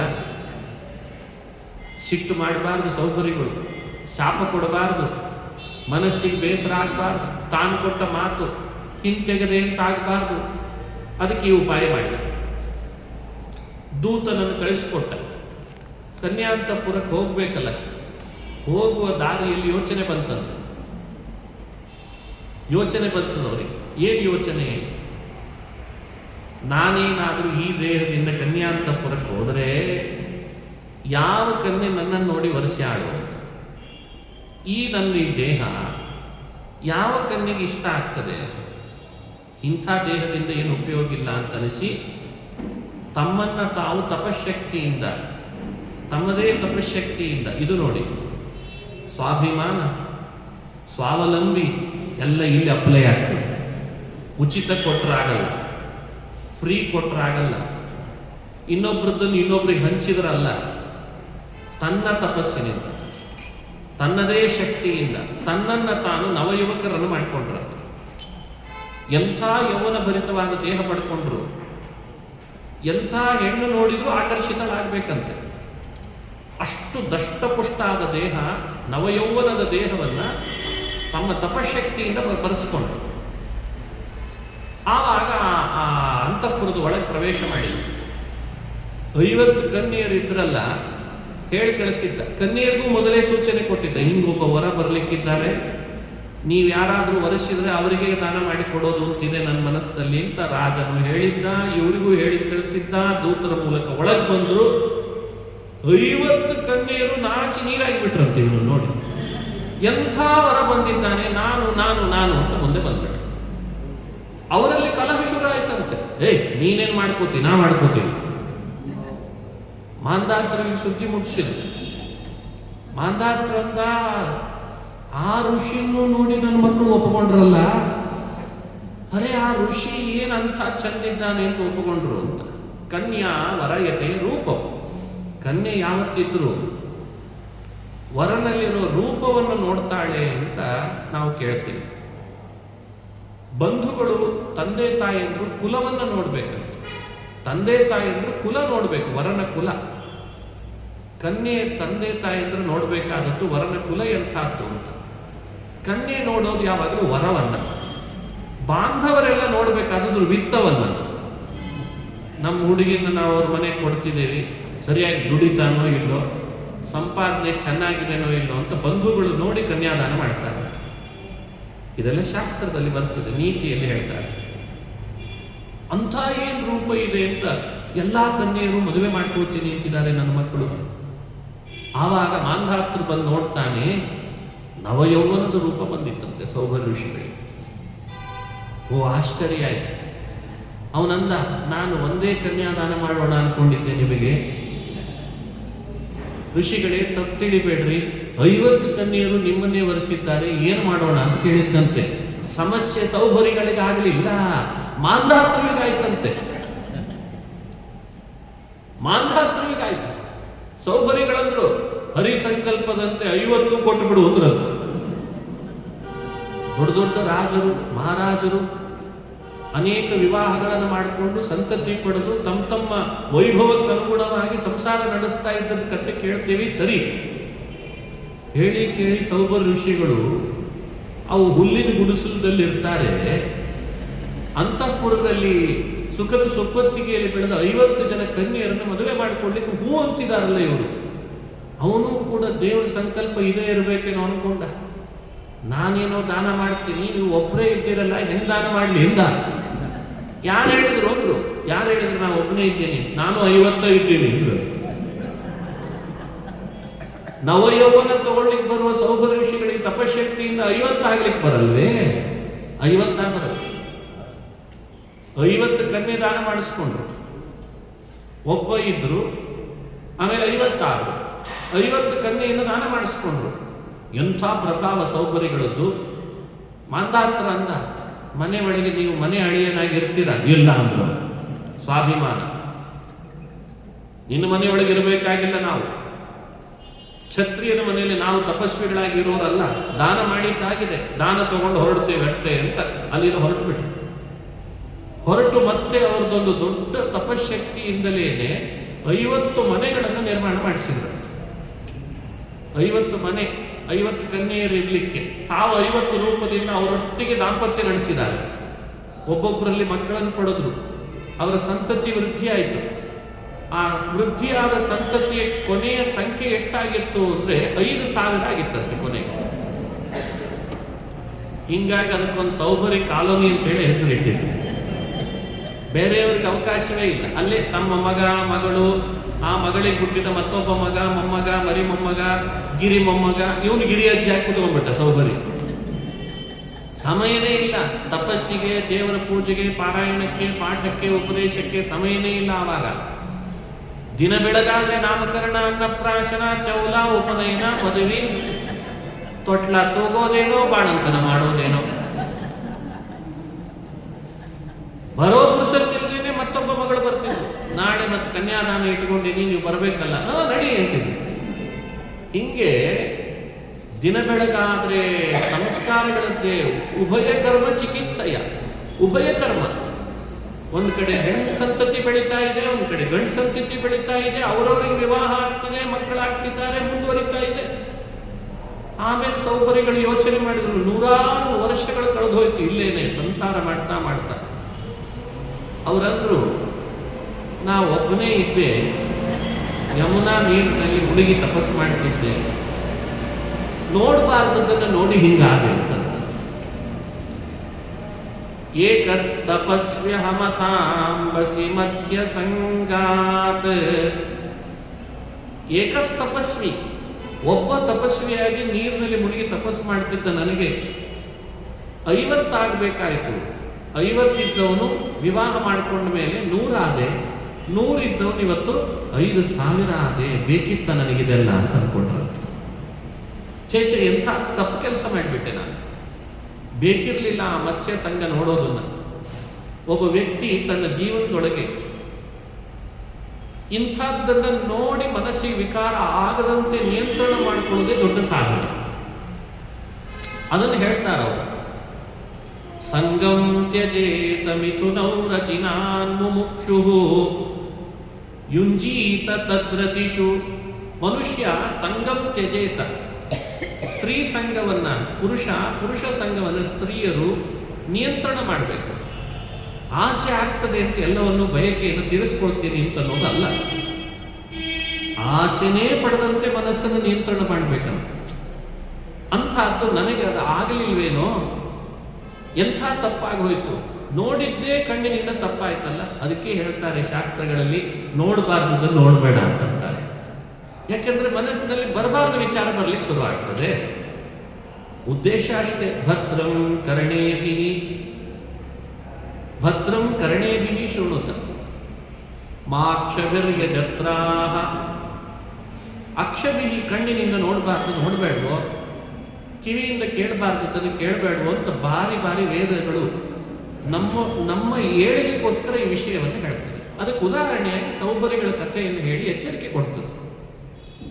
ಸೌಭರಿಗಳಂಥ ತಪಸ್ವಿಗಳಿಗೆ ನೋಡಬಾರ್ದನ್ನು ನೋಡಿದ್ದೆಲ್ಲ ನಾನು ಅಂತ ಮನಸ್ಸಿಗೆ ತಪ್ಪಾಯ್ತೇನೋ ಅಂತ ಅನಿಸ್ಬೇಕಾದ್ರೆ ಏನು ತಪಸ್ಸಿಲ್ಲ. ಮತ್ತೆ ನಾವು ಮಾಡಬಾರ್ದು ಮಾಡಿದರೆ ಮತ್ತೆ ಏನಾಗಬೇಡ ಹೇಳ್ತೀವಿ. ಈ ಎಚ್ಚರಿಕೆಯನ್ನು ಭಾಗವತ ಕೊಡ್ತು. ಸಂಗಂ ತ್ಯಜೇತ ಮಿಥುನೌ ರಚಿನಾನ್ ಮುಮುಕ್ಷುಃ.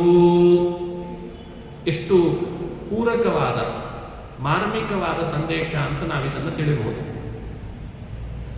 ಅಷ್ಟಾದ ಮೇಲೆ ಸೌಭರಿಗಳಂತಾರೆ, ಇನ್ನು ಮುಂದುವರಿಸಲಾರೆ, ಇಲ್ಲಿ ನಾನು ಕಾಡಿಗೆ ಹೋಗ್ಬೇಕು, ನಾನು ಅಸಂಗನಾಗಬೇಕು, ಮತ್ತೆ ನನ್ನ ಬ್ರಹ್ಮಜ್ಞಾನದ ಧ್ಯಾನದ ತವಕ ನನಗೆ ಯಾವಾಗಲೂ ಇದ್ದೇ ಇದೆ, ಸಮಾಧಿಯ ಸ್ಥಿತಿಗೆ ಹೋಗ್ಬೇಕು ನಾನು ಹೇಳಿದರಂತೆ. ಎಲ್ಲ ತನ್ನ ಪರಿವಾರವನ್ನು ಕರೆದು, ನಾನು ಕಾಡಿಗೆ ಹೋಗ್ತಿದ್ದೇನೆ, ಇನ್ನು ನಾನು ಇಲ್ಲಿ ಮುಂದುವರಿಲಾರೆ, ಹಾಗಾಗಿ ನೀವೆಲ್ಲರೂ ನಿಮ್ಮ ದಾರಿಯನ್ನು ನೋಡ್ಕೊಳ್ರಿ. 50 ಜನ ಅಂದ್ರು, ನಮಗೆ ನೀವೇ ದಾರಿ ಅಂದ್ರು. ನಮ್ಮ ದಾರಿ ಅಂತ ಪ್ರತ್ಯೇಕ ಇಲ್ಲ, ಉಳಿದವ್ರದೇನೋ ನಮಗೆ ಗೊತ್ತಿಲ್ಲ, ನಮಗೆ ನೀವೇ ದಾರಿ. ಅದಕ್ಕೆ ಸೌಭರಿಗಳ ಜವಾಬ್ದಾರಿ, 50 ಜನ ನೀವೇ ದಾರಿ ಅಂತ ಕೂತಾಗ, ಹಾಗಾದ್ರೆ ನಾನು ಕಾಡಿಗೆ ಹೋಗ್ತೇನೆ, ವಾನಪ್ರಸ್ಥನಾಗ್ತೇನೆ, ನೀವು ಬರ್ತೀರಿ, ಅವ್ರನ್ನೂ ಕರ್ಕೊಂಡೇ ಹೋಗ್ಬಿಟ್ರು. ಇಡೀ ತಮ್ಮ ಸೌಭರಿ ಕಾಲೋನಿಯನ್ನೇ ಬಿಟ್ಬಿಟ್ರು. ಬಿಡ್ಲಿಕ್ಕೂ ತಡ ಇಲ್ಲ, ಅನುಭವಿಸ್ಲಿಕ್ಕೆ ತಡ ಇಲ್ಲ, ಸೃಷ್ಟಿ ಮಾಡ್ಲಿಕ್ಕೆ ತಡ ಇಲ್ಲ, ಬೇಕು ಅಂತ ಆಸೆ ಪಡಲಿಕ್ಕೂ ತಡ ಇಲ್ಲ. ಇದು ಬ್ರಹ್ಮಜ್ಞಾನದ ಶಕ್ತಿ. ಎಲ್ಲ ಪರಿತ್ಯಜಿಸಿ 50 ಜನರನ್ನು ಕರೆದುಕೊಂಡೇ ಕಾಡಿಗೆ ಹೋಗ್ಬಿಟ್ರು. ಅವರವರಿಗೆ ಅಂತ ಉಪದೇಶ ಮಾಡಿದರು. ಇಂತಿಂಥ ಭಗವದ್ ರೂಪಗಳನ್ನು ಆರಾಧನೆ ಮಾಡಬೇಕು, ಯೋಗದಿಂದ ದೇಹ ಬಿಡಬೇಕು, ಕಡ್ಡಾಯವಾಗಿ ಎಲ್ಲ ತಮ್ಮ ಹೆಂಡತಿಯರಿಗೆ ಉಪದೇಶ ಮಾಡಿ ಯೋಗದಿಂದ ದೇಹ ಬಿಡಿಸಿದರು. ಇದು ಶಕ್ತಿ. ಒಬ್ಬ ವ್ಯಕ್ತಿ ಬ್ರಹ್ಮಜ್ಞಾನಿ ಆದ ಅಂದರೆ ಅವರನ್ನು ಅವಲಂಬಿಸಿದ ಎಷ್ಟು ಜನರನ್ನು ಅವನು ಉದ್ಧಾರ ಮಾಡಬಲ್ಲ ಅಂತಲಿಕ್ಕೆ ಇದೊಂದು ನಿದರ್ಶನ. ಬೇರೆಯವರನ್ನೇ ಉದ್ಧಾರ ಮಾಡ್ತಾರೆ ಅಂದರೆ ಇನ್ನು ತಾನು ಹೇಗೆ ಆಗಬೇಡ. ಹಾಗಾಗಿ ಸೌಭರ ಋಷಿಗಳು ಎಲ್ಲರನ್ನ ಅನುಗ್ರಹಿಸ್ತಾರೆ, ಆಮೇಲೆ ತಾವು ತಪಸ್ವಿಗಳಾಗ್ತಾರೆ. ಈ ಚರಿತ್ರೆಯನ್ನ ಮತ್ತೆ ಆಮೇಲೆ ಅವರು ಪರಬ್ರಹ್ಮನನ್ನು ಪಡೆದರು ಅನ್ನೋ ಚರಿತ್ರೆ ಭಾಗವತದಲ್ಲಿ ಬರ್ತದೆ. 9ನೇ ಸ್ಕಂದದಲ್ಲಿ ಈ ಕಥೆಯನ್ನು ಹೇಳಿದ್ರ ಸಂದೇಶ ಏನು? ಸಂದೇಶ ಬೇರೆ ಏನು ಅಲ್ಲ, ಓಂ ಪುರುಷಾರ್ಥೋ ಅತಃಶಬ್ದಾದಿತಿ ಬಾದರಿಹಿ, ಓಂ ಉಪಮರ್ದಂಚ ಅಂತ 2 ಬ್ರಹ್ಮಸೂತ್ರಗಳಿದ್ದಾವೆ. ಪುರುಷಾರ್ಥೋ ಅತಃಶಬ್ದಾತ್ ಅನ್ನೋ ಬ್ರಹ್ಮಸೂತ್ರ ಏನು ವಿಷಯ ಹೇಳ್ತದೆ ಅಂದ್ರೆ, ಪುರುಷ ಏನೆಲ್ಲ ಅಪೇಕ್ಷೆ ಪಡ್ತಾನೆ, ವ್ಯಕ್ತಿ ಏನೆಲ್ಲ ಸಾಧಕ ಅಪೇಕ್ಷಿಸ್ತಾನೆ, ಅನಿಷಿದ್ಧವಾದದ್ದು ಅದೆಲ್ಲವನ್ನು ಕೊಡೋ ಶಕ್ತಿ ಬ್ರಹ್ಮಜ್ಞಾನಕ್ಕಿದೆ. ಇದು ಬ್ರಹ್ಮಜ್ಞಾನ ಕೇವಲ ವೈಕುಂಠವನ್ನಷ್ಟೇ ಕೊಡ್ತದೆ ಅನ್ನೋ ಭ್ರಮಿಸಬೇಡಿ. ಹಾಗಾಗಿ ಆ ಭ್ರಮೆಯಿಂದ ಅಯ್ಯೋ ಅಧ್ಯಾತ್ಮನ ಬ್ರಹ್ಮಜ್ಞಾನನ ಅದು ಬಹಳ ದೂರ ಇದೆ ಬಿಡ್ರಿ, ಈಗೇನು ಬೇಡ, ಈಗೇನಿದ್ರು ನಮ್ದು ನೋಡ್ಕೋಣ ಅಂತ ಹಾಗನ್ಬೇಡಿ. ಅದು ಎಲ್ಲ ಕೊಡುವ ಶಕ್ತಿ ಪಡ್ಕೊಂಡಿದೆ. ನಿಮಗೆ ಗೊತ್ತಿಲ್ಲದನ್ನ ನಿಮಗೆ ಬೇಕು ಅಂತ ಅದು ಕೊಟ್ಬಿಡ್ತು. ಅದು ನೋಡಿ ಆ ಶಕ್ತಿ ಅದು. ಈಗೆಲ್ಲ ಅಲೆಕ್ಸಾ ಅಂತ ಬಂದದ್ದು ನೋಡಿದ್ರೆ, ಮನೆ ತುಂಬ ಅಲೆಕ್ಸಾ, ಅದು ಅಲ್ಲೆಲ್ಲೋ ಇರ್ತದೆ, ಇವ ಇಲ್ಲೆಲ್ಲೋ ಇರ್ತಾನೆ. ಯಾವುದೋ ಒಂದು ಏನೋ ಒಂದು ಪ್ಲೇ ಮಾಡ್ಬೇಕಿರ್ತದೆ, ಅಲೆಕ್ಸಾ ಪ್ಲೇ ಅನ್ಕೊಳ್ಳಿ ಓದರ್ಲಿಕ್ಕೆ ಶುರು ಮಾಡ್ತೀವಿ. ಭಾರಿ ಕಂಡು ಹಿಡಿದಿದ್ದೇವೆ ಅಂತ, ಮನುಷ್ಯನಿಗೆ ಭಾರಿ ಮುಂದುವರೆದಿದ್ದೇವೆ ನಾವು ಅಂತೀವಾಗ. ಯಾಕಂದ್ರೆ ನೋಡಿದ್ರೆ ಮೊದಲಿದೆಲ್ಲ ಇತ್ತ, ಎಲ್ಲ ದಡ್ರಿದ್ರು, ಏನು ಉಪಯೋಗ ಇಲ್ಲ. ನಮ್ಮ ಜನರೇಷನ್ ಎಷ್ಟು ಮುಂದುವರೆದಿದೆ ಅಂತ ನಾನು ಹೇಳ್ತಿರ್ತೀನಿ. ನಿನ್ನ ಹಣೆ ಬಾರಕ್ಕೆ ಅಲೆಕ್ಸಾ ಇಷ್ಟದ ಅಂದ್ರೆ ಅಲೆಕ್ಸಾ ಅಂತಾನೆ ಇರಲಿಲ್ಲ. ನನಗೆ 50 ಕನ್ಯೆ ಇರಬೇಕು ಅಂದ್ರೆ ದೇವರು ಸೃಷ್ಟಿ ಮಾಡಿ ಸೌಕರ್ಯಗಳಿಗೆ ಕೊಟ್ಟೋ ಇಲ್ಲ. ಎಲ್ಲಿತ್ತು ಹೇಳ್ರಿ ಅಲೆಕ್ಸಾ? 50 ಮನೆ ಮಾಡಬೇಕು, 50 ಮನೆ ಕೊಟ್ಟೋ ಇಲ್ಲ. ಅದು ಎಲ್ಲಿದೆ ಬಂತು? ಆ ಥರದ್ದು ಯಾವ್ದಾದ್ರು ಬಂದಿದೆ ನಿಮ್ಮಲ್ಲಿ? ಗೂಗಲ್ ಬಂದಿದೆಯಾ?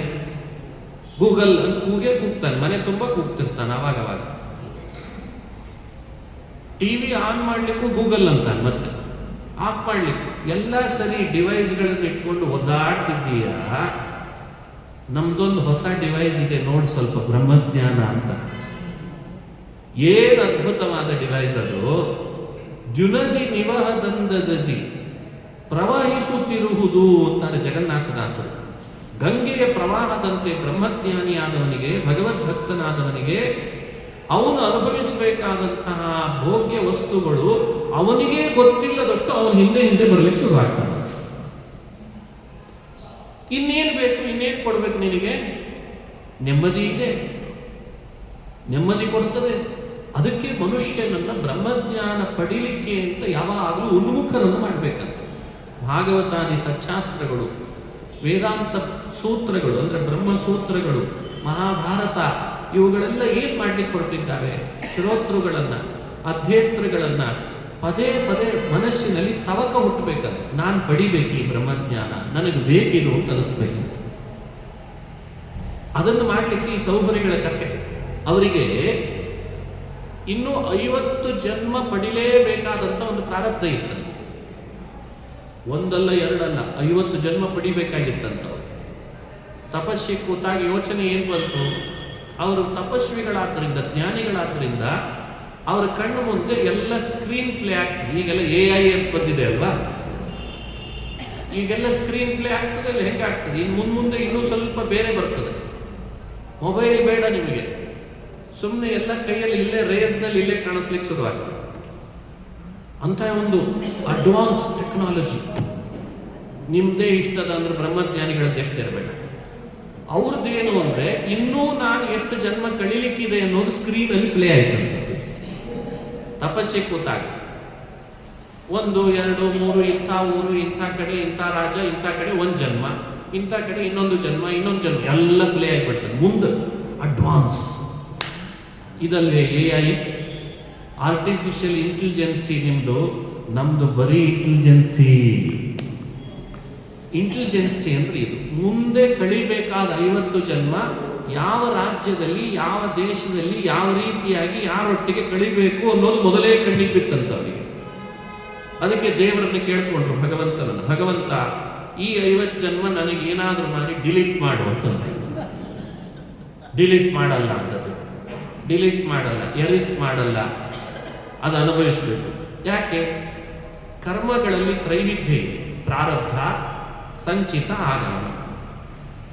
ಆಗಾಮಿ ಸಂಚಿತಗಳನ್ನು ಎರಿಸ್ ಮಾಡಿದೆ ಅಂತಾನೆ, ಪ್ರಾರಬ್ಧ ಎರಿಸ್ ಮಾಡಲ್ಲ ಅಂದ ಭಗವಂತ. ಹಾಗಾದ್ರೆ ಅದನ್ನು ಅನುಭವಿಸಲೇಬೇಕು ನೀನು ಅಷ್ಟು. ಯಾಕಂದ್ರೆ ಅದು ಪ್ಲಾನಿಂಗ್ ಅಲ್ಲಿ ಬಂದ್ಬಿಟ್ಟಿದೆ.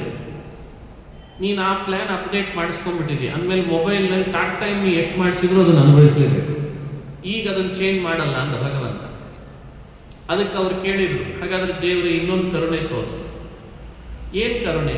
ಒಂದೇ ಜನ್ಮದಲ್ಲಿ 50 ಮುಗಿಸೋ ಹಾಗೆ ನಾನು ಮಾಡುವಂಥದ್ದು. ಇದು ಪರವಾಗಿಲ್ಲ. 50 ಅನುಭವಿಸೋದೇ ಇಲ್ಲ ಅನ್ನೋದು ಬೇರೆ, ಒಂದು ಜನ್ಮದಲ್ಲೇ 50 ಅನುಭವಿಸಿ ಬಾ ಅಂತ ಅನ್ನೋದು ಬೇರೆ. ಇದು ನೋಡಿ ಅವರ ವ್ಯವಸ್ಥೆ ಮಾಡಿಕೊಂಡದ್ದು ಅವ್ರದ್ದು. ಅದಕ್ಕೆ ಅವರಂದ್ರು, ಹಾಗಾದ್ರೆ ಈ ಜನ್ಮದಲ್ಲೇ ನೀರಿನಿಂದ ಹೊರ ಬಂದ್ಬಿಡ್ತೀನಿ, ಯಾರಿದ್ದಾರೆ ಕೇಳ್ರಿ ಅಂತಂದ್ರು. ಮಾಂಧಾತೃವಿನ ಮನೆಗೆ ಬಂದ್ರು. ವಿವಾಹ 50 ಆಗ್ತೀನಿ. 50 ವಿವಾಹ ಆಗ್ಬೇಕಾದ್ರೆ 50 ರೂಪ ತಗೊಳ್ಳೇಬೇಕಲ್ಲ. ಅಂದ್ರೆ ಅರ್ಥ ಮುಂದೆ ಅನುಭವಿಸ್ಲಿಕ್ಕಿದ್ದ 50 ಜನ್ಮವನ್ನ 50 ರೂಪದಿಂದ ಅನುಭವಿಸ್ಬಿಟ್ರಂತೆ. ಇದಲ್ಲೇ ಬ್ರಹ್ಮಜ್ಞಾನ. ಅದಕ್ಕೆ ಉಪಮರ್ದಂಚ ಅಂತ ಹೇಳ್ತಾರೆ. ಓಂ ಉಪಮರ್ದಂಚ ಅಂದ್ರೆ ಈ ಅರ್ಥ. ಭಗವಂತನ ಅತಿಶಯಿತವಾದ ಕಾರುಣ್ಯ. ನಮ್ಮ ಪ್ರಾರಬ್ಧ ಕರ್ಮಗಳು 50 ಜನ್ಮದಷ್ಟಿದ್ರೂ ಒಂದು ಬಾರಿ ಬ್ರಹ್ಮಜ್ಞಾನ ಪಡ್ಕೊಂಡಿದ್ದಾನೆ ಎನ್ನುವ ಒಂದು ಕಾರಣಕ್ಕೆ ಆ ಬ್ರಹ್ಮಜ್ಞಾನದ ಶಕ್ತಿಗೆ ಭಗವಂತ ತಾನೂ ಪರವಶನಾಗಿ ಒಂದು ಜನ್ಮದಲ್ಲಿ 50 ಜನ್ಮವನ್ನು ಕೂಡ ಅನುಭವಿಸಿದಂತಾಯಿತು ಅಂತ ಮಾಡಿಬಿಡ್ತಾರೆ. ಇದು ಬೇಕು ನಮಗೆ, ಇದನ್ನು ಕಲಿಬೇಕು, ಇದನ್ನು ಮಾಡಿಕೊಳ್ಬೇಕು. ಸಣ್ಣ ಪುಟ್ಟ ಒಂದು 4 ಪುಸ್ತಕ ಓದಿ 2 ಡಿಗ್ರಿ ಪಡ್ಕೊಂಡು ದಿನಗೂಲಿ ಅಂತ ಒಂದಿಷ್ಟು ಸಂಪಾದನೆ ಮಾಡಿ ಜಗತ್ತಿನ ತುಂಬ ನಾ ದೊಡ್ಡ ಅಧಿಕಾರಿ ಅಂತ ಮೆರಿತೀಯಲ್ಲ, ಬಾ ಬ್ರಹ್ಮಜ್ಞಾನದ ಆಕಾಶದಲ್ಲಿ ಬಾ ನೋಡ್ತೀನಿ ಅಂತ. ಇದೊಂದು ಜನ್ಮ, ಈ ಜನ್ಮದೊಳಗೆ ಒಂದು 4 ಡಿಗ್ರಿ ಪಡ್ಕೊಂಡಿರ್ತೀವಿ, ಒಬ್ಬನ ಕೈ ಕೆಳಗೆ ಕೆಲಸ ಮಾಡಿ ಭಾಳ ಏನಲ್ಲ ಮತ್ತೆ ಮಾಡೋದಿಲ್ಲ, ಅಷ್ಟೇ ತಾನೇ ಮಾಡೋದು ನಾವೆಲ್ಲ. ಅದು ಹೊಟ್ಟೆ ಪಾಡಿಗೆ ಮತ್ತೆ ನಮಸ್ಕಾರ ಮಾಡಿದ್ದು, ಚಮತ್ಕಾರ ಮಾಡಿದ್ದು. ಒಬ್ಬನ ಯಾರೋ ಸರ್ ಇರ್ತಾನೆ, ಒಬ್ಬ ಮ್ಯಾನೇಜರ್ ಇರ್ತಾನೆ, ಒಬ್ಬನು ಸೈನ್ ಹಾಕೋನು, ಒಬ್ಬನ ಅಟೆಂಡರ್, ಇಂಥವ್ರು 4 ದಿವಸ ಭಾರೀ ಗುದ್ದಾಡ್ತಾನೆ ಸಂಸಾರದ ವ್ಯವಸ್ಥೆ ಒಳಗೆ. ಇದಲ್ಲ ಅಂತದೆ ಶಾಸ್ತ್ರ, ಇದಲ್ಲ. ಇದನ್ನು ಜಾಸ್ತಿ ನೆಚ್ಕೊಳ್ಬೇಡ. ಇದನ್ನು ನೆಚ್ಕೊಂಡ್ರೆ ಏನು ಅರ್ಥ ಇಲ್ಲ. ಇವತ್ತು ಇವ, ನಾಳೆ ಇನ್ನೊಬ್ಬ, ನಾಡ್ದು ಮತ್ತೊಬ್ಬ, ಮಗದೊಬ್ಬ, ಅಷ್ಟೇ ಇಲ್ಲಿ ಅಧಿಕಾರಿ. ಇವತ್ತು ಈ ಹಣ, ನಾಳೆ ಇದು ಡಾಲರ್ ಆಗ್ಬೋದು, ಇನ್ನೊಂದು ಆಗ್ಬೋದು, ಅಷ್ಟೇ. ಇದಲ್ಲ. ಇದಕ್ಕಿಂತ ಒಂದು ಹೊಸವಾದ ಪ್ರಪಂಚ ಇದೆ. ಅದು ಬ್ರಹ್ಮಜ್ಞಾನದ ಆಕಾಶದಲ್ಲಿ ಯಾವಾಗಲೂ ನಮ್ಮನ್ನು ತೇಲಾಡಿಸ್ಕೊಳ್ಬಹುದಾದ ಒಂದು ಪ್ರಪಂಚ ಇದೆ. ಅಲ್ಲಿಗೆ ಬಾ ಅಂತ ಕರೀತಾರೆ ಶಾಸ್ತ್ರ. ಹಾಗಾಗಿ 9ನೇ ಸ್ಕಂದದಲ್ಲಿ ಸೌಭರ ಋಷಿಗಳ ಚರಿತ್ರೆಯನ್ನು ನಮಗೆ ಹೇಳಿದ್ದು ಅದು ಬ್ರಹ್ಮಜ್ಞಾನದ ಶಕ್ತಿ ಎಷ್ಟು ಅಂತ ನಮಗೆ ಅರಿವು ಮೂಡಿಸ್ಲಿಕ್ಕೆ ಅಂತ ತಿಳ್ಕೊಳ್ಬೇಕು. ಹೀಗೆ 9ನೇ ಸ್ಕಂದದಲ್ಲಿ ಅಂಬರೀಷ ಅಂತ ಒಬ್ಬ ರಾಜನ ಚರಿತ್ರೆ ಹೇಳ್ತಾರೆ.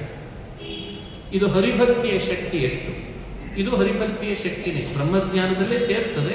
ಇದರಲ್ಲಿ ಹರಿಭಕ್ತಿಯ ಶಕ್ತಿ, ಅತ್ಯಂತ ಹರಿಭಕ್ತಿಯ ಶಕ್ತಿ ಎಷ್ಟು ಅಂತ ನಾವು ನೋಡ್ಬೋದು. ಹರಿಭಕ್ತನಾದವನಿಗೆ ಎಷ್ಟು ಶಕ್ತಿ ಕೊಟ್ಟಿರ್ತಾನೆ ಭಗವಂತ.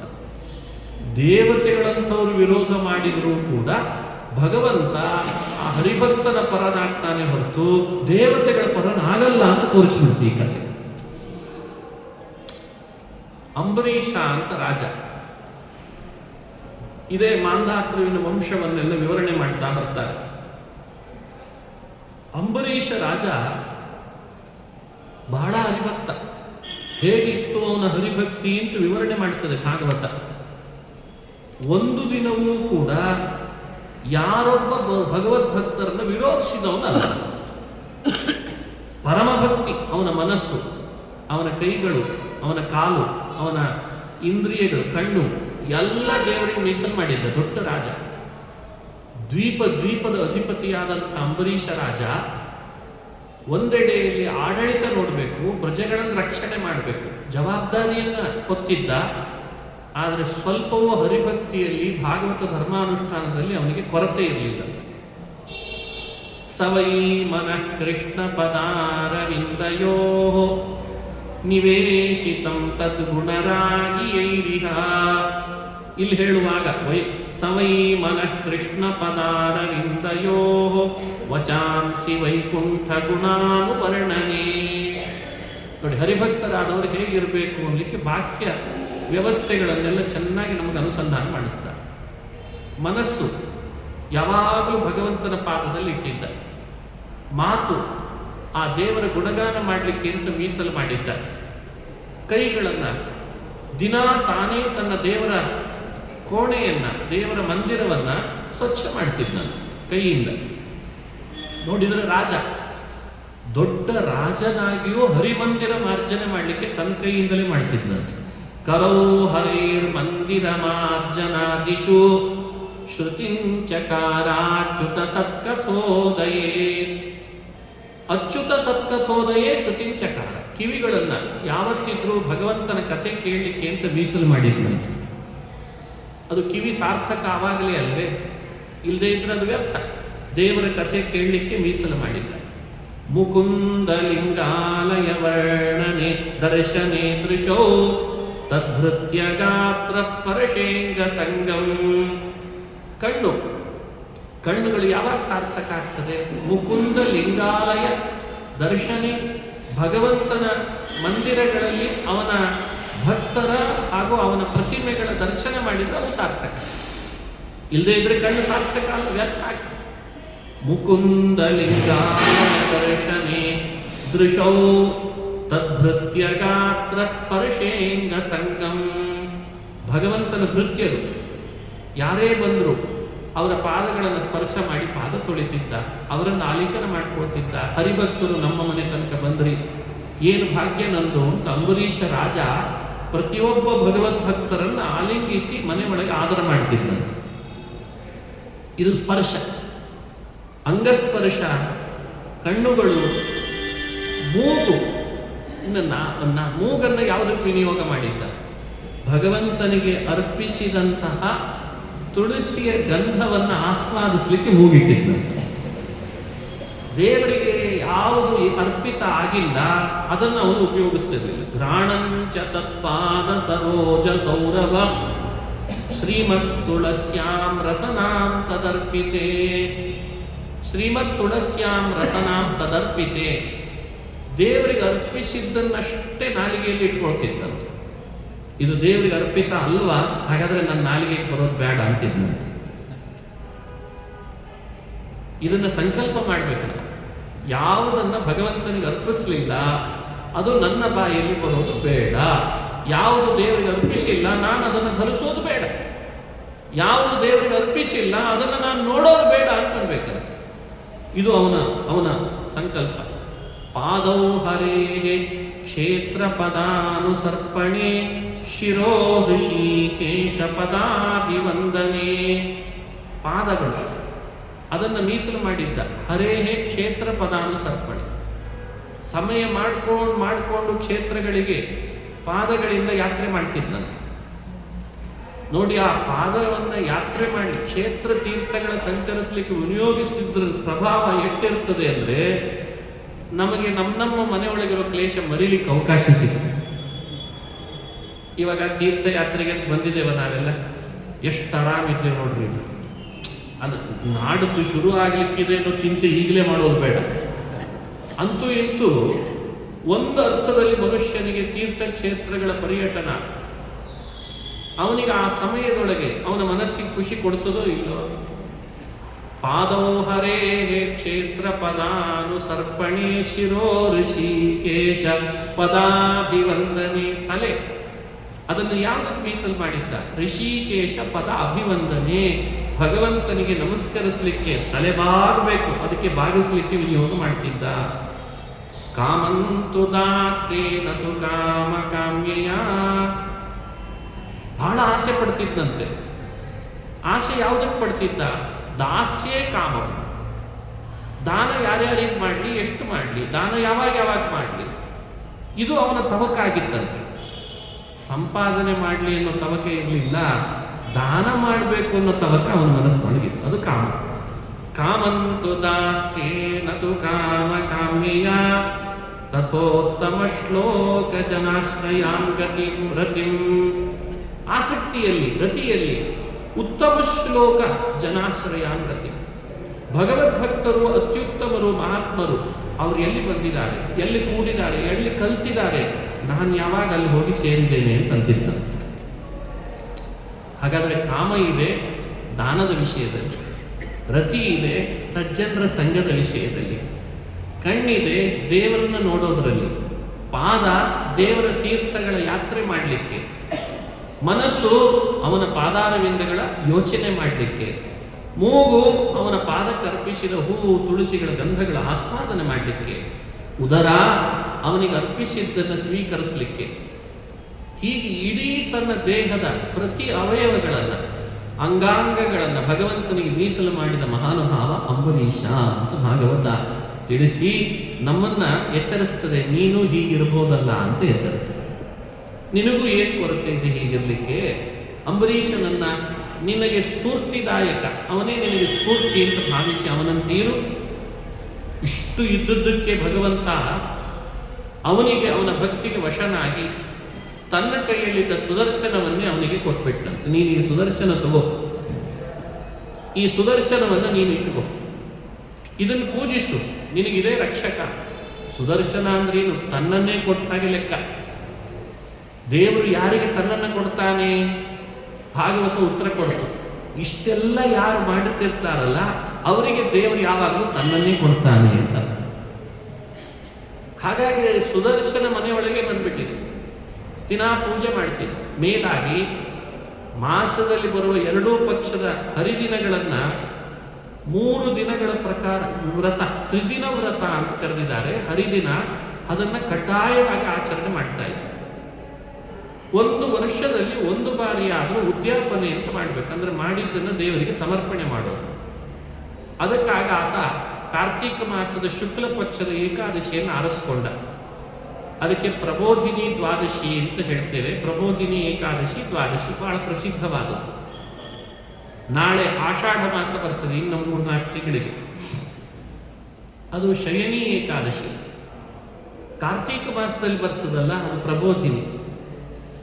ಆ ಭಗವಂತನನ್ನ ಎಚ್ಚರಗೊಳಿಸೋದು ಅಂತ. ಅವನು ಎಚ್ಚರ ಇದ್ದಾನೆ, ನಮ್ಮನ್ನು ಎಚ್ಚರಗೊಳಿಸ್ಕೋಬೇಕು ಅಂತ ಅರ್ಥ. ಅವನ್ನೇನು ಎಚ್ಚರ ಮಾಡಿ ಅಂತೂ ಆ ಪ್ರಬೋಧಿನಿ ಏಕಾದಶಿಯನ್ನು ಆರಿಸ್ಕೊಂಡ. ಎಲ್ರಿಗೂ ಹೇಳ್ದ, ಹರಿಭಕ್ತರನ್ನು ಸೇರಿಸಿದ. ಏಕಾದಶಿ ಉಪವಾಸ ಚೆನ್ನಾಗಿ ಆಚರಣೆ ಮಾಡಿದ್ದಾನೆ. ದ್ವಾದಶಿ ಸಾಧನೆ, ದ್ವಾದಶಿ ಬಂದಿದೆ. ಹಾಗಾಗಿ ಎಲ್ಲರನ್ನ ಸಮಯಕ್ಕೆ ಅನುಗುಣವಾಗಿ ದ್ವಾದಶಿಗೆ ಪಾರಣೆ ಅಂತ ಮಾಡಿಸಿ ಕೃಷ್ಣಾರ್ಪಣ ಹೇಳಿ ರಾಜ ಅದರಿಂದ ವೈಭವದಿಂದ ಮಾಡಿದ್ದಾನೆ. ಇನ್ನು ತಾನು ದ್ವಾದಶಿಯ ಪಾರಣೆ ಮಾಡಬೇಕು. ಅದೇ ಪಾರಣೆ ಇನ್ನೊಂದು ಸ್ವಲ್ಪ ಸಮಯ ಉಳಿದಿದೆ, ದ್ವಾದಶಿ ತಿಥಿ ಅಷ್ಟೇ. ಅದೇ ಸಮಯಕ್ಕೆ ದುರ್ವಾಸ ಮಹರ್ಷಿಗಳು ಬಂದ್ರಂತೆ. ದುರ್ವಾಸರು ಅಂದರೆ ಕೋಪನ ಋಷಿ ಅಂತ ಕರೀತಾರೆ ಅವರನ್ನು. ಕ್ರೋಧ ಋಷಿ, ಭಾರೀ ಶಿಟ್ಟಿನ ಋಷಿಗಳಂತ ಅಂಥೇಳಿ ನಾವು ನೀವು ಅವರನ್ನು ಸಿಡುಕ ಅನ್ನೋ ಹಾಗಿಲ್ಲ. ವೇದವ್ಯಾಸ ಹೇಳಬಹುದು ಅಷ್ಟೇ ಆಗಿ, ಅವರಿಗಷ್ಟೇ ಅಧಿಕಾರ. ನಾವು ನೀವು ಏನು ಸಿಟ್ರಿ ದುರ್ವಾಸರದು ಹಿಂಗೆ ಮಾತಾಡೋ ಹಾಗಿಲ್ಲ. ಮನೆಯೊಳಗಿರೋ ಸಿಡುಕರನ್ನೇ ಹಂಗೆ ಹೇಳೋ ಹಾಗಿಲ್ಲ, ಇನ್ನು ದುರ್ವಾಸರ ಬಗ್ಗೆ ಹೇಳ್ತೀರಾ ಅಂತದೆ ಪುರಾಣ. ಮನೆಯೊಳಗೆ ಎಷ್ಟು ಜನ ಸಿಡಿ ಹಾಯೋರಿಲ್ಲ, ನಮ್ಮ ಮನೆ ಸದಸ್ಯರೆಲ್ಲ ಎಲ್ಲರೂ ಶಾಂತರಿರ್ತಾರೆ. ತಿರುಪತಿಗೆ ಬಂದಿದ್ದೀವಿ, ಸ್ವಲ್ಪ ಶಾಂತ ಹಂಗೆ ಕಾಣಿಸ್ತಿರ್ತೀವಿ ನಾವೆಲ್ಲ ಅಷ್ಟೇ. ಅದು ದುರ್ವಾಸರು ಹೇಳಿ ಕೇಳಿ ದುರ್ವಾಸರು. ಅವರನ್ನು ಯಾರು ಏನು ಮಾತನಾಡಿಸ್ಲಿಕ್ಕೆ ಸರ್? ಅವ್ರು ಬಂದರು. ಏನು ಆನಂದ ಅಂಬರೀಷನಿಗೆ. ಅರೇ ದುರ್ವಾಸರು ಅಂದರೆ ದುರ್ವಾಸಃ ಶಂಕರಸ್ಯಾಂಶಃ, ಸ್ವಯಂ ಶಿವ ನನ್ನ ಮನೆಗೆ ಬಂದಿದ್ದಾನೆ. ಹರಿಭಕ್ತಾಗ್ರೇಸರ, ವಿಷ್ಣು ಭಕ್ತಾಗ್ರೇಸರ. ನನ್ನ ವ್ರತ ಇವತ್ತು ಪೂರ್ಣ ಆಗಿದೆ, ದೇವರಿಗೆ ಸಂದಿದೆ ಅಂತ ಭಾವಿಸಿ ಬರ್ರಿ ಪಾಲನೆಗೆ ಅಂತ ಕರೆದ. ಕರೆದದ್ದೇ ತಡ. ಯಮುನೆಗೆ ಹೋಗಿ ಸ್ನಾನ ಮಾಡಿ ಈಗಲೇ ಬರ್ತೇನೆ ಎಂದ್ರಂತೆ. ಅವರು ಸ್ನಾನಕ್ಕೆ ಹೋಗಿ ಯಮುನೆಯಲ್ಲಿ ಮುಳುಗಿ ಅರ್ಘ್ಯ ಕೊಡ್ತಿದ್ದಾರೆ. ಇವನಿಗೆ ಏಕಾದಶಿ ಮುಗಿಲಿಕ್ಕೆ ಬರ್ತಾ ಇದೆ ಅಂತ ಹೆದರಿಕೆ ಶುರುವಾಯಿತು. ಧರ್ಮ ಸಂಕಟ. ಮುಹೂರ್ತಾರ್ಧಾವಶಿಷ್ಟಾಯ, ಅರ್ಧ ಮುಹೂರ್ತ ಮಾತ್ರ ದ್ವಾದಶಿ ಇನ್ನು ಉಳಿದಿದೆ ಅಂತ. ಇವರು ಆನ್ಯೀಕ ಮಾಡ್ಕೊಂಡು ಬರಬೇಕೋ ಬೇಡವೋ, ಬರ್ತಾ ಇಲ್ಲ. ದುರ್ವಾಸರ ಆನ್ಯೀಕ ಜಪ ತಪಸ್ಸು ಅದು ಏನು ಅಷ್ಟಮಹಾಮಂತ್ರಗಳದ್ದು ಅವತ್ತೆಲ್ಲ ಇಟ್ಕೊಂಡು ಕೂತ್ರು ಏನೋ ಮಹಾನುಭಾವರು. ಮಾಡ್ತಾನೆ ಇದ್ದಾರೆ, ಬರ್ತಾ ಇಲ್ಲ. ಅಲ್ಲೇ ಇದ್ದ ಅನೇಕ ವಿಪ್ರರ ಜೊತೆಗೆ ಚರ್ಚೆ ಮಾಡಿದ. ನಾನೇನು ಮಾಡಲಿ, ಮಹಾತ್ಮರು ಬಂದಿದ್ದಾರೆ, ಆಹ್ವಾನಿಸಿದೆ, ಅತಿಥಿಗಳು ಬಂದಾಗ ಅವರಿಗೆ ಪಾರಣೆ ಮಾಡಿಸ್ಬೇಕು ಅಂತ ಆಸೆ ಆಯಿತು. ನೀರಿಗೆ ಹೋಗಿದ್ದಾರೆ, ಸ್ನಾನಕ್ಕೆ ಇನ್ನೂ ಅನೇಕ ಮುಗಿಸ್ಕೊಂಡು ಬರ್ತಿಲ್ಲ. ದ್ವಾದಶಿ ಸಮಯಕ್ಕೆ ಅನುಗುಣ ಪಾರಣೆ ಮಾಡದೆ ಹೋದರೆ ಹಿಂದಿನ ದಿನ ಮಾಡಿದ ಏಕಾದಶಿಯ ಪುಣ್ಯವು ಲಭಿಸಲಾರದು ಅಂತ ಹೇಳುವ ಶಾಸ್ತ್ರ ಇದೆ. ಸರಿ, ಇವರು ಬರ್ತಿಲ್ಲ, ಅವರನ್ನೇನು ಒತ್ತಾಯ ಮಾಡ್ಲಿಕ್ಕೆ ಸಾಧ್ಯ? ಬಂದಂಥ ಅತಿಥಿಯನ್ನು ಮೀರಿ ನಾನೇ ಪಾರಣೆ ಮುಗಿಸ್ಬಿಟ್ಟೆ ಅಂತಾದರೆ, ಅರೆ ಬಂದವರಿಗೆ ಆಹ್ವಾನ ಕೊಟ್ಟು ಹೀಗೆ ಮಾಡೋದಾ ಅಂತ ಅವರನ್ನು ಅತಿಥಿ ಮೀರಿದ್ರಿಂದ ಬರುವ ಪಾಪ ಬರ್ತದೆ. ಏನು ಮಾಡಲಿ? ಬುದ್ಧಿವಂತ ಚರ್ಚೆ ಮಾಡಿದ. ಮನಸ್ಸಿನಲ್ಲಿ ಒಂದು ಪ್ರಮಾಣ ವಾಕ್ಯ ಹೊಳಿತು, ವೇದವಾಕ್ಯ. ಶಾಸ್ತ್ರಗಳು ಎಷ್ಟು ಮನುಷ್ಯರಿಗೆ ಧರ್ಮ ಮಾಡಲಿಕ್ಕೆ ಅನುಕೂಲ ಮಾಡಿಕೊಟ್ಟಿದ್ದಾವೆ ಅಂತ ಅರ್ಥ ಮಾಡ್ಕೊಳ್ಬೇಕು. ಅದು ಸಾಧಾರಣ ಅಲ್ಲ. ಯಾವುದು ನಮ್ಮಿಂದ ಮಾಡ್ಲಿಕ್ಕೆ ಆಗಲ್ಲ ಅದನ್ನು ಶಾಸ್ತ್ರ ನಮಗೆ ಮಾಡು ಅಂತ ಹೇಳೇ ಇಲ್ಲ. ಏನು ಮಾಡು ಅಂತ ಹೇಳಿದೆ ಅವು ಯಾವುದೋ ನಮಗೆ ಅನಾನುಕೂಲಗಳಲ್ಲ. ಇದನ್ನು ಅರ್ಥಕೊಳ್ಳಿಕ್ಕೆ ಆಗ್ತಾ ಇದೆ. ಅಶಿತಾನಾಶಿತ ಅಭಕ್ಷ ಇತಿ ವಿಪ್ರಾಹ ಆಹು. ನೀರು ಪಾನ ಮಾಡಿದರೆ ದೋಷ ಇಲ್ಲ, ಪಾರಣೆಯಿಂದ ಬರಬೇಕಾದದ್ದು ಬರ್ತದೆ, ವ್ರತ ಪೂರ್ಣ ಆಗ್ತದೆ ಅಂತ ಹೇಳಿಬಿಟ್ರಂತೆ. ಅಷ್ಟ ನೆನಪಾಯಿತು. ಕೂಡಲೇ ಆತ ಅಭಕ್ಷ ನೀರನ್ನು ಪಾನ ಮಾಡಿದ. ನೀರು ಪಾನ ಮಾಡಿ ಹರಿಧ್ಯಾನ ತತ್ಪರನಾಗಿದ್ದ. ಬರ್ರಿ, ಯಾವಾಗಲಾದ್ರೂ ಬರ್ರಿ, ಅತಿಥಿಗಳು ಬಂದಾಗ ಪಾರಣೆ ಮಾಡೋಣ, ಮುಂದುವರಿಸಿ ಅಂತ. ನೀರು ಪಾನ ಮಾಡಿದ ವಿಷಯ ಗೊತ್ತಾದ್ಮೇಲೆ ಅವ್ರು ಬಂದ್ರಂತ. ಅವ್ರು ಎಂತವ್ರು, ಅವ್ರಿಗೆ ಗೊತ್ತಾಗದೇ ಇದ್ದದ್ದು ಏನಿದೆ? ಅರೆ, ಎಲ್ಲರ ಮನಸ್ಸಿನೊಳಗಿದ್ದು ಜೀವರಾಶಿಗಳನ್ನು ನಿಯಂತ್ರಣ ಮಾಡೋ ಶಿವನಿಗೆ ನೀರು ಕುಡಿತಾನೆ, ಯಾರು ಕುಡಿಯಲ್ಲ, ಯಾರು ಏಕಾದಶಿ ಯಾರು ಮಾಡ್ತಾನೆ, ನಾವು ಹೇಳ್ಕೊಡ್ಬೇಕು ಇವರಿಗೆ. ಇವ್ರು ನೀರು ಪಾನ ಮಾಡಿದ ಕೂಡಲೇ ಬಂದ್ರಂತೆ. ಏನು ಮೂಢ, ನನ್ನನ್ನ ಅಂತ ಕರೆದ ಅತಿಥಿಯಾಗಿ ಈಗ ನಾನು ಬಂದಾಗ ನನಗಿಂತ ಪೂರ್ವದಲ್ಲಿ ನೀರು ಕುಡಿದಿದ್ದಿ, ಮುಖ ನೋಡೇ ನೀರು ಕುಡಿದಿದ್ದಿ ಅಂತ ಹೇಳಿದ್ರಂತೆ. ಅಂದ್ರೆ ಈಗ ಬರೋರು ಯಾರು ಹಂಗೆ ನೀರು ಕುಡಿಯೋದನ್ನು ಪತ್ತೆ ಹಚ್ಚಲಿಕ್ಕೆ ಆಗಲ್ಲ. ಮನೆಗೆ ಬಂದಿರ್ತಾರೆ ಪಾಪ, ಭೋಜನಕ್ಕೆ ಹಾಕ್ಸಿದ್ರೆ ಹ್ಞೂ ಅಂತ ಹೋಗ್ಬಿಡ್ತಾರೆ ಅಷ್ಟೇ. ಅವ್ರ ಮುಖ ನೋಡೇ ಹೇಳಿದ್ರು, ನೀರು ಕುಡಿದಿದ್ದಿ, ಅವಹೇಳನ ಮಾಡ್ತಿದ್ದಿ, ತಿರಸ್ಕರಿಸ್ತಿದ್ದಿ ನನ್ನನ್ನ ತಿರಸ್ಕರಿಸಿದ್ರಿಂದ ನಿನಗೆ ಏನ್ ಮಾಡ್ತೇನೆ ನೋಡಿ ಈಗ ಅಂತ ತಮ್ಮ ಜಟೆಯನ್ನು ಅಪ್ಪಳಿಸಿ ಕೃತ್ಯೆಯನ್ನು ಸೃಷ್ಟಿ ಮಾಡಿದ್ರು. ಸೃಷ್ಟಿ ಮಾಡಿ ಕೃತ್ಯೆಯನ್ನು ಬಿಟ್ರಂತೆ, ಹೋಗಿ ಕೊಂದು ಬಾ ಇವನನ್ನ. ಕೊಂದು ಬಾ ಅಂತ ಅದು ಥೈ ಕುಣಿತಾ ಬಂತಂತ ರಾಕ್ಷಸಿ ಕೃತ್ಯ. ಅದು ಕುಣಿತಾ ಬಂದಾಗ ಅಂಬರೀಷ ಪ್ರತಿರೋಧಿಸ್ಲಿಲ್ಲ, ವಾದಿಸ್ಲಿಲ್ಲ. ನೋಡಿ ಅವನ ಸಂಯಮ ಎಂಥದ್ದು. ದುರ್ವಾಸನ ವಿರುದ್ಧ ವಾದಿಸ್ಲಿಲ್ಲ, ಮಾಡಿದ್ದು ಸರಿ ಇದೆ ಅಂತ ಸಾಧಿಸ್ಲಿಲ್ಲ, ಕೃತ್ಯೆಯನ್ನ ಯುದ್ಧ ಮಾಡಲಿಕ್ಕೆ ನಿಲ್ಲಲಿಲ್ಲ, ಬೇಡ್ಕೊಳ್ಳೂ ಇಲ್ಲಂತೆ, ರಕ್ಷಿಸು ನನ್ನ ಅಂತ ಬೇಡ್ಕೊಳ್ಳಿಲ್ಲ, ದೈನ್ಯ ಪಡಲಿಲ್ಲ, ವಾದಿಸ್ಲಿಲ್ಲ, ಸಾಧಿಸ್ಲಿಲ್ಲ. ದೇವರೊಬ್ಬ ಇದ್ದಾನೆ, ಮಾಡಿದ್ದು ಸರಿ ಇದೆ, ರಕ್ಷಿಸಬೇಕಾದದ್ದು ಅವನ ಜವಾಬ್ದಾರಿ ಅಂತನ್ನಂತೆ. ಸಮಸ್ಯೆ ಸೃಷ್ಟಿ ಮಾಡಿ ಬಿಟ್ಟಾಯ್ತು ಕೃತ್ಯೆಯನ್ನ. ಅಂಬರೀಷ ಬೇಡಲಿಲ್ಲ, ಭಗವಂತನೇ ಬಂದಂತೆ. ಭಗವಂತನೇ ಬಂದ. ಎಲ್ಲಿಂದ ಬಂದ? ದಿನಾ ಪೂಜೆ ಮಾಡ್ತಿದ್ದ ಸುದರ್ಶನ ಇತ್ತಲ್ಲ, ಎದ್ದು ಬಂತದ್ದು. ಸುದರ್ಶನ ಎದ್ದು ಬಂದು ಕೃತ್ಯ ಎಲ್ಲಿ ಕುಣಿತಾ ಅಂಬರೀಷನನ್ನು ಕೊಲ್ತೇನೆ ಅಂತ ಬಂತಿತ್ತೋ ಅದನ್ನು ಸುಟ್ಟು ಭಸ್ಮ ಮಾಡಿಬಿಡ್ತು. ಆಮೇಲೆ ಹೋಗಿ ಮನೆಯಲ್ಲಿ ಕೂಡ್ಬೇಕೋ ಬೇಡೋದು, ಕೂಡ್ಲಿಲ್ಲ. ಕೃತ್ಯ ಸೃಷ್ಟಿ ಮಾಡಿದ ದುರ್ವಾಸರನ್ನ ಅಟ್ಟಿಸ್ಕೊಂಡು ಬಂತು. ದುರ್ವಾಸರಂತಾರೆ, ಇದು ಎಲ್ಲಿದ ಬಂತು ಅಂತಂದ್ರು. ಅವರು ಶಿವನ ಬಳಿಗೆ ಹೋದ್ರು, ಬ್ರಹ್ಮನ ಬಳಿಗೆ ಹೋದ್ರು ಶರಣು. ಬ್ರಹ್ಮದೇವರು ಶಿವ ಇಬ್ಬರೂ ಕೈ ಕೊಟ್ರಂತೆ, ನಮ್ಮ ಕೈಯಲ್ಲಿ ಆಗಲ್ಲ, ನೀವು ಮಾಡಿದ್ದು ಎಲ್ಲಿಗೆ ಅಲ್ಲಿಗೆ ಹೋಗ್ಬೇಕಷ್ಟೇ ಅಂತಂತ. ವಿಷ್ಣುವಿನ ಬಳಿಗೆ ಬಂದ್ರು. ವಿಷ್ಣು, ನಿನ್ನದೇ ಸುದರ್ಶನ ಚಕ್ರ ನನ್ನ ಅಟ್ಟಿಸ್ಕೊಂಡು ಬರ್ತಾ ಇದೆ, ನನ್ನನ್ನು ಕಾಪಾಡಿ. ಆಗ ಭಗವಂತ, ಅಹಂ ಭಕ್ತ ಪರಾಧೀನಃ ಹ್ಯಸ್ವತಂತ್ರ ಇವ ದ್ವಿಜ. ನೋಡು, ನೀನು ನನ್ನ ಅರಸಿ ಬಂದಿದ್ದಿ, ನಾನು ರಕ್ಷಣೆ ಮಾಡ್ತೀನಿ ಅಂತ. ನಾನು ಸ್ವತಂತ್ರ ನಿಜ, ಇಲ್ಲ ಅಂತಲ್ಲ ದುರ್ವಾಸ, ಆದರೆ ನಾನೂ ಒಂದು ಅರ್ಥದಲ್ಲಿ ಅಸ್ವತಂತ್ರ ಅಂತ ಹೇಳಿಬಿಟ್ಟಂತೆ ಭಗವಂತ. ಅಹಂ ಭಕ್ತ ಪರಃ, ಭಕ್ತ ಅಧೀನಃ, ಎರಡು ಅನ್ವಯ ಮಾಡ್ತಾರೆ ಮಹಾನುಭಾವ. ಭಕ್ತರಿಗೆ ಪರ, ಭಕ್ತರ ಅಧೀನನ. ಹಾಗಾಗಿ ಆ ಮಾಡಿದ ಅಂಬರೀಷನ ಶ್ರದ್ಧೆ, ಆ ಭಕ್ತಿ ನನ್ನನ್ನು ಕಟ್ಟಿ ಹಾಕಿದೆ. ಈ ಸುದರ್ಶನ ಚಕ್ರ ನಂದೇ ಇರ್ಬೋದು, ಆದರೆ ನೀನು ಅವನ ಬಳಿಗೆ ಹೋಗ್ಬೇಕು ಅಂದ್ಬಿಟ್ಟಂತೆ.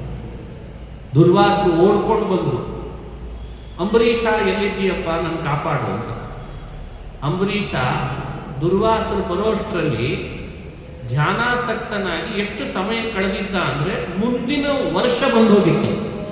ಯಾಕಂದ್ರೆ ದೇವಲೋಕಕ್ಕೆ ಹೋಗಿ ಇವರು ಬರೋಷ್ಟರಲ್ಲಿ ಒಂದು ವರ್ಷ ಬಂದು ಹೋಗಿತ್ತಂತೆ. ಅವನು ಒಂದು ಹನಿ ನೀರು ಕುಡಿದಿಲ್ಲ. ಆಮೇಲೆ ಆ ದುರ್ವಾಸರು ಬಂದ ಕ್ಷಣಕ್ಕೆ ಹೇಳಿದ್ದಂತೆ, ನಾನೇನಾದರೂ ವ್ರತ, ಉಪವಾಸ, ಸಂಧ್ಯಾ ವಂದನ, ನಿತ್ಯ ಕರ್ಮ, ಪೂಜೆ, ಅನುಷ್ಠಾನ, ದಾನ ಮಾಡಿದ್ರೆ ಪುಣ್ಯ ಇದ್ರೆ ಸುದರ್ಶನ ಚಕ್ರ ಈ ದುರ್ವಾಸರಿಗೆ ಭಯ ಪರಿಹಾರ ಮಾಡು, ಅವರಿಗೆ ರಕ್ಷಣೆ ಕೊಡು ಅಂತ ಕೇಳಿಬಿಟ್ಟು. ಸುದರ್ಶನ ಚಕ್ರ ಎಷ್ಟು ಕ್ರೋಧವಶವಾಗಿ ಬರ್ತಾ ಇತ್ತೋ, ನಿಗಿ ಕೆಂಡದಂತೆ ಬರ್ತಾ ಇತ್ತೋ, ಶಾಂತಾಗಿ ಎಲ್ಲಿತ್ತೋ ಅಲ್ಲೇ ಕುತ್ಕೊಂಡು ಬಿಡ್ತಾರೆ.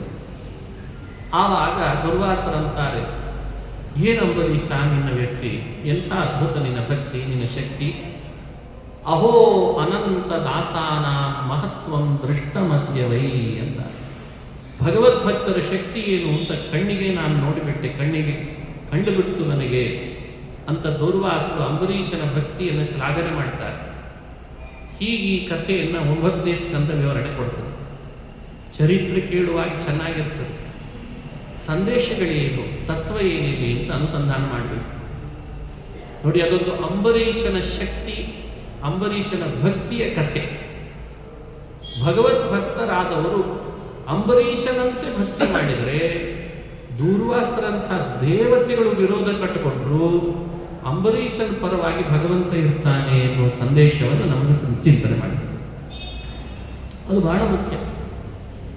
ಪ್ರಾಸಂಗಿಕವಾಗಿ ಇನ್ನೊಂದು ವಿಷಯ ಹೇಳ್ತಾರೆ ಭಗವತ್ಪಾದರು ತಾತ್ಪರ್ಯದಲ್ಲಿ.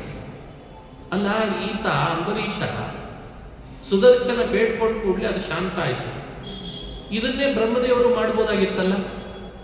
ಸುದರ್ಶನ, ದಯಮಾಡಿ ದೂರ್ವಾಸರಿಗೆ ಏನು ಮಾಡಬೇಡಪ್ಪ, ನಾನು ನಿನ್ನನ್ನು ಬೇಡ್ಕೊಳ್ತೀನಿ ಅಂದಿದ್ರೆ ಸುದರ್ಶನ ನಿಲ್ತಿರ್ಲಿಲ್ವೇನು? ನಿಲ್ತಿತ್ತು.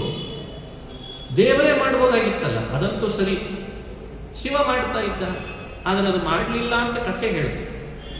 ಅದೇ ಅಂಬರೀಷ ಪ್ರಾರ್ಥನೆ ಮಾಡಿದ ಕೂಡಲೇ ಶಾಂತ ಆಯಿತು ಅಂತ ಕಥೆ ಹೇಳ್ತು.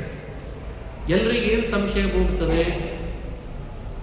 ಅಂಬರೀಷ ಮಾಡೋ ದೇವರ ಭಕ್ತಿ, ಬ್ರಹ್ಮದೇವರು ಮಾಡೋ ದೇವರ ಮೇಲೆ ಭಕ್ತಿ, ಎರಡರೊಳಗೆ ಅಂಬರೀಷ ಮಾಡೋ ದೇವರ ಭಕ್ತಿ ಬಹಳ ಇದೆ. ಬ್ರಹ್ಮದೇವರು ಮಾಡುವ ಭಕ್ತಿ ಹಾಗಾದ್ರೆ ಅಂಬರೀಷನಿಗಿಂತ ಕಡಿಮೆ ಇದೆ ಅಂತ ಅನಿಸ್ಲಿಕ್ಕೆ ಶುರುವಾಗ್ತದೆ. ಇಂಥ ಸಂದರ್ಭಗಳು ಅಲ್ಲಲ್ಲಿ ಪುರಾಣದಲ್ಲಿ ಬರ್ತಾರೆ.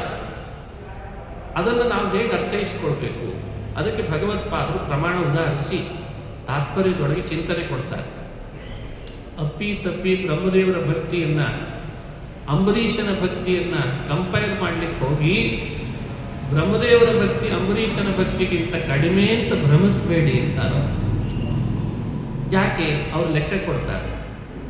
ಬ್ರಹ್ಮದೇವರು ಮಾಡುವ ಭಕ್ತಿಯ ಕೋಟಿ ಭಾಗ ಮಾಡಿದರೆ ಅದರೊಳಗೆ ಒಂದು ಅಂಶದ ಅರ್ಧದಷ್ಟು ಅಂಬರೀಷ ಭಕ್ತಿ ಮಾಡುವುದಿಲ್ಲ. ಬ್ರಹ್ಮಾದಿ ಭಕ್ತಿ ಕೋಟ್ಯಂಶಾತ್ ಏಕಾಂಶೋಪಿ ನಮಿತ್ಯತೆ ಅಂತ ಯೋಚನೆ ಮಾಡಿ. ಬ್ರಹ್ಮದೇವರು ದೇವರಲ್ಲಿ ಎಂಥ ಭಕ್ತಿ ಮಾಡ್ತಾನೆ, ಆ ಭಕ್ತಿಯ ಕೋಟ್ಯಂಶವನ್ನ ಮಾಡಿದ್ರೆ ಒಂದಂಶದಷ್ಟು ಅಂಬರೀಷ ಭಕ್ತಿಯನ್ನ ಮಾಡ್ಲಾರ ಅಂತ ಪ್ರಮಾಣ ಹೇಳ್ತದೆ. ಹಾಗಾಗಿ ಬ್ರಹ್ಮ ಭಕ್ತಿ ಅಂಬರೀಷನ ಒಳಗಿರೋ ಭಕ್ತಿ ಕಂಪೇರ್ ಮಾಡಲಿಕ್ಕೆ ಸಾಧ್ಯನೇ ಇಲ್ಲ. ಅಷ್ಟು ಎತ್ತರದ ಭಕ್ತಿಯನ್ನು ಬ್ರಹ್ಮದೇವರು ಮಾಡ್ತಾರಪ್ಪ.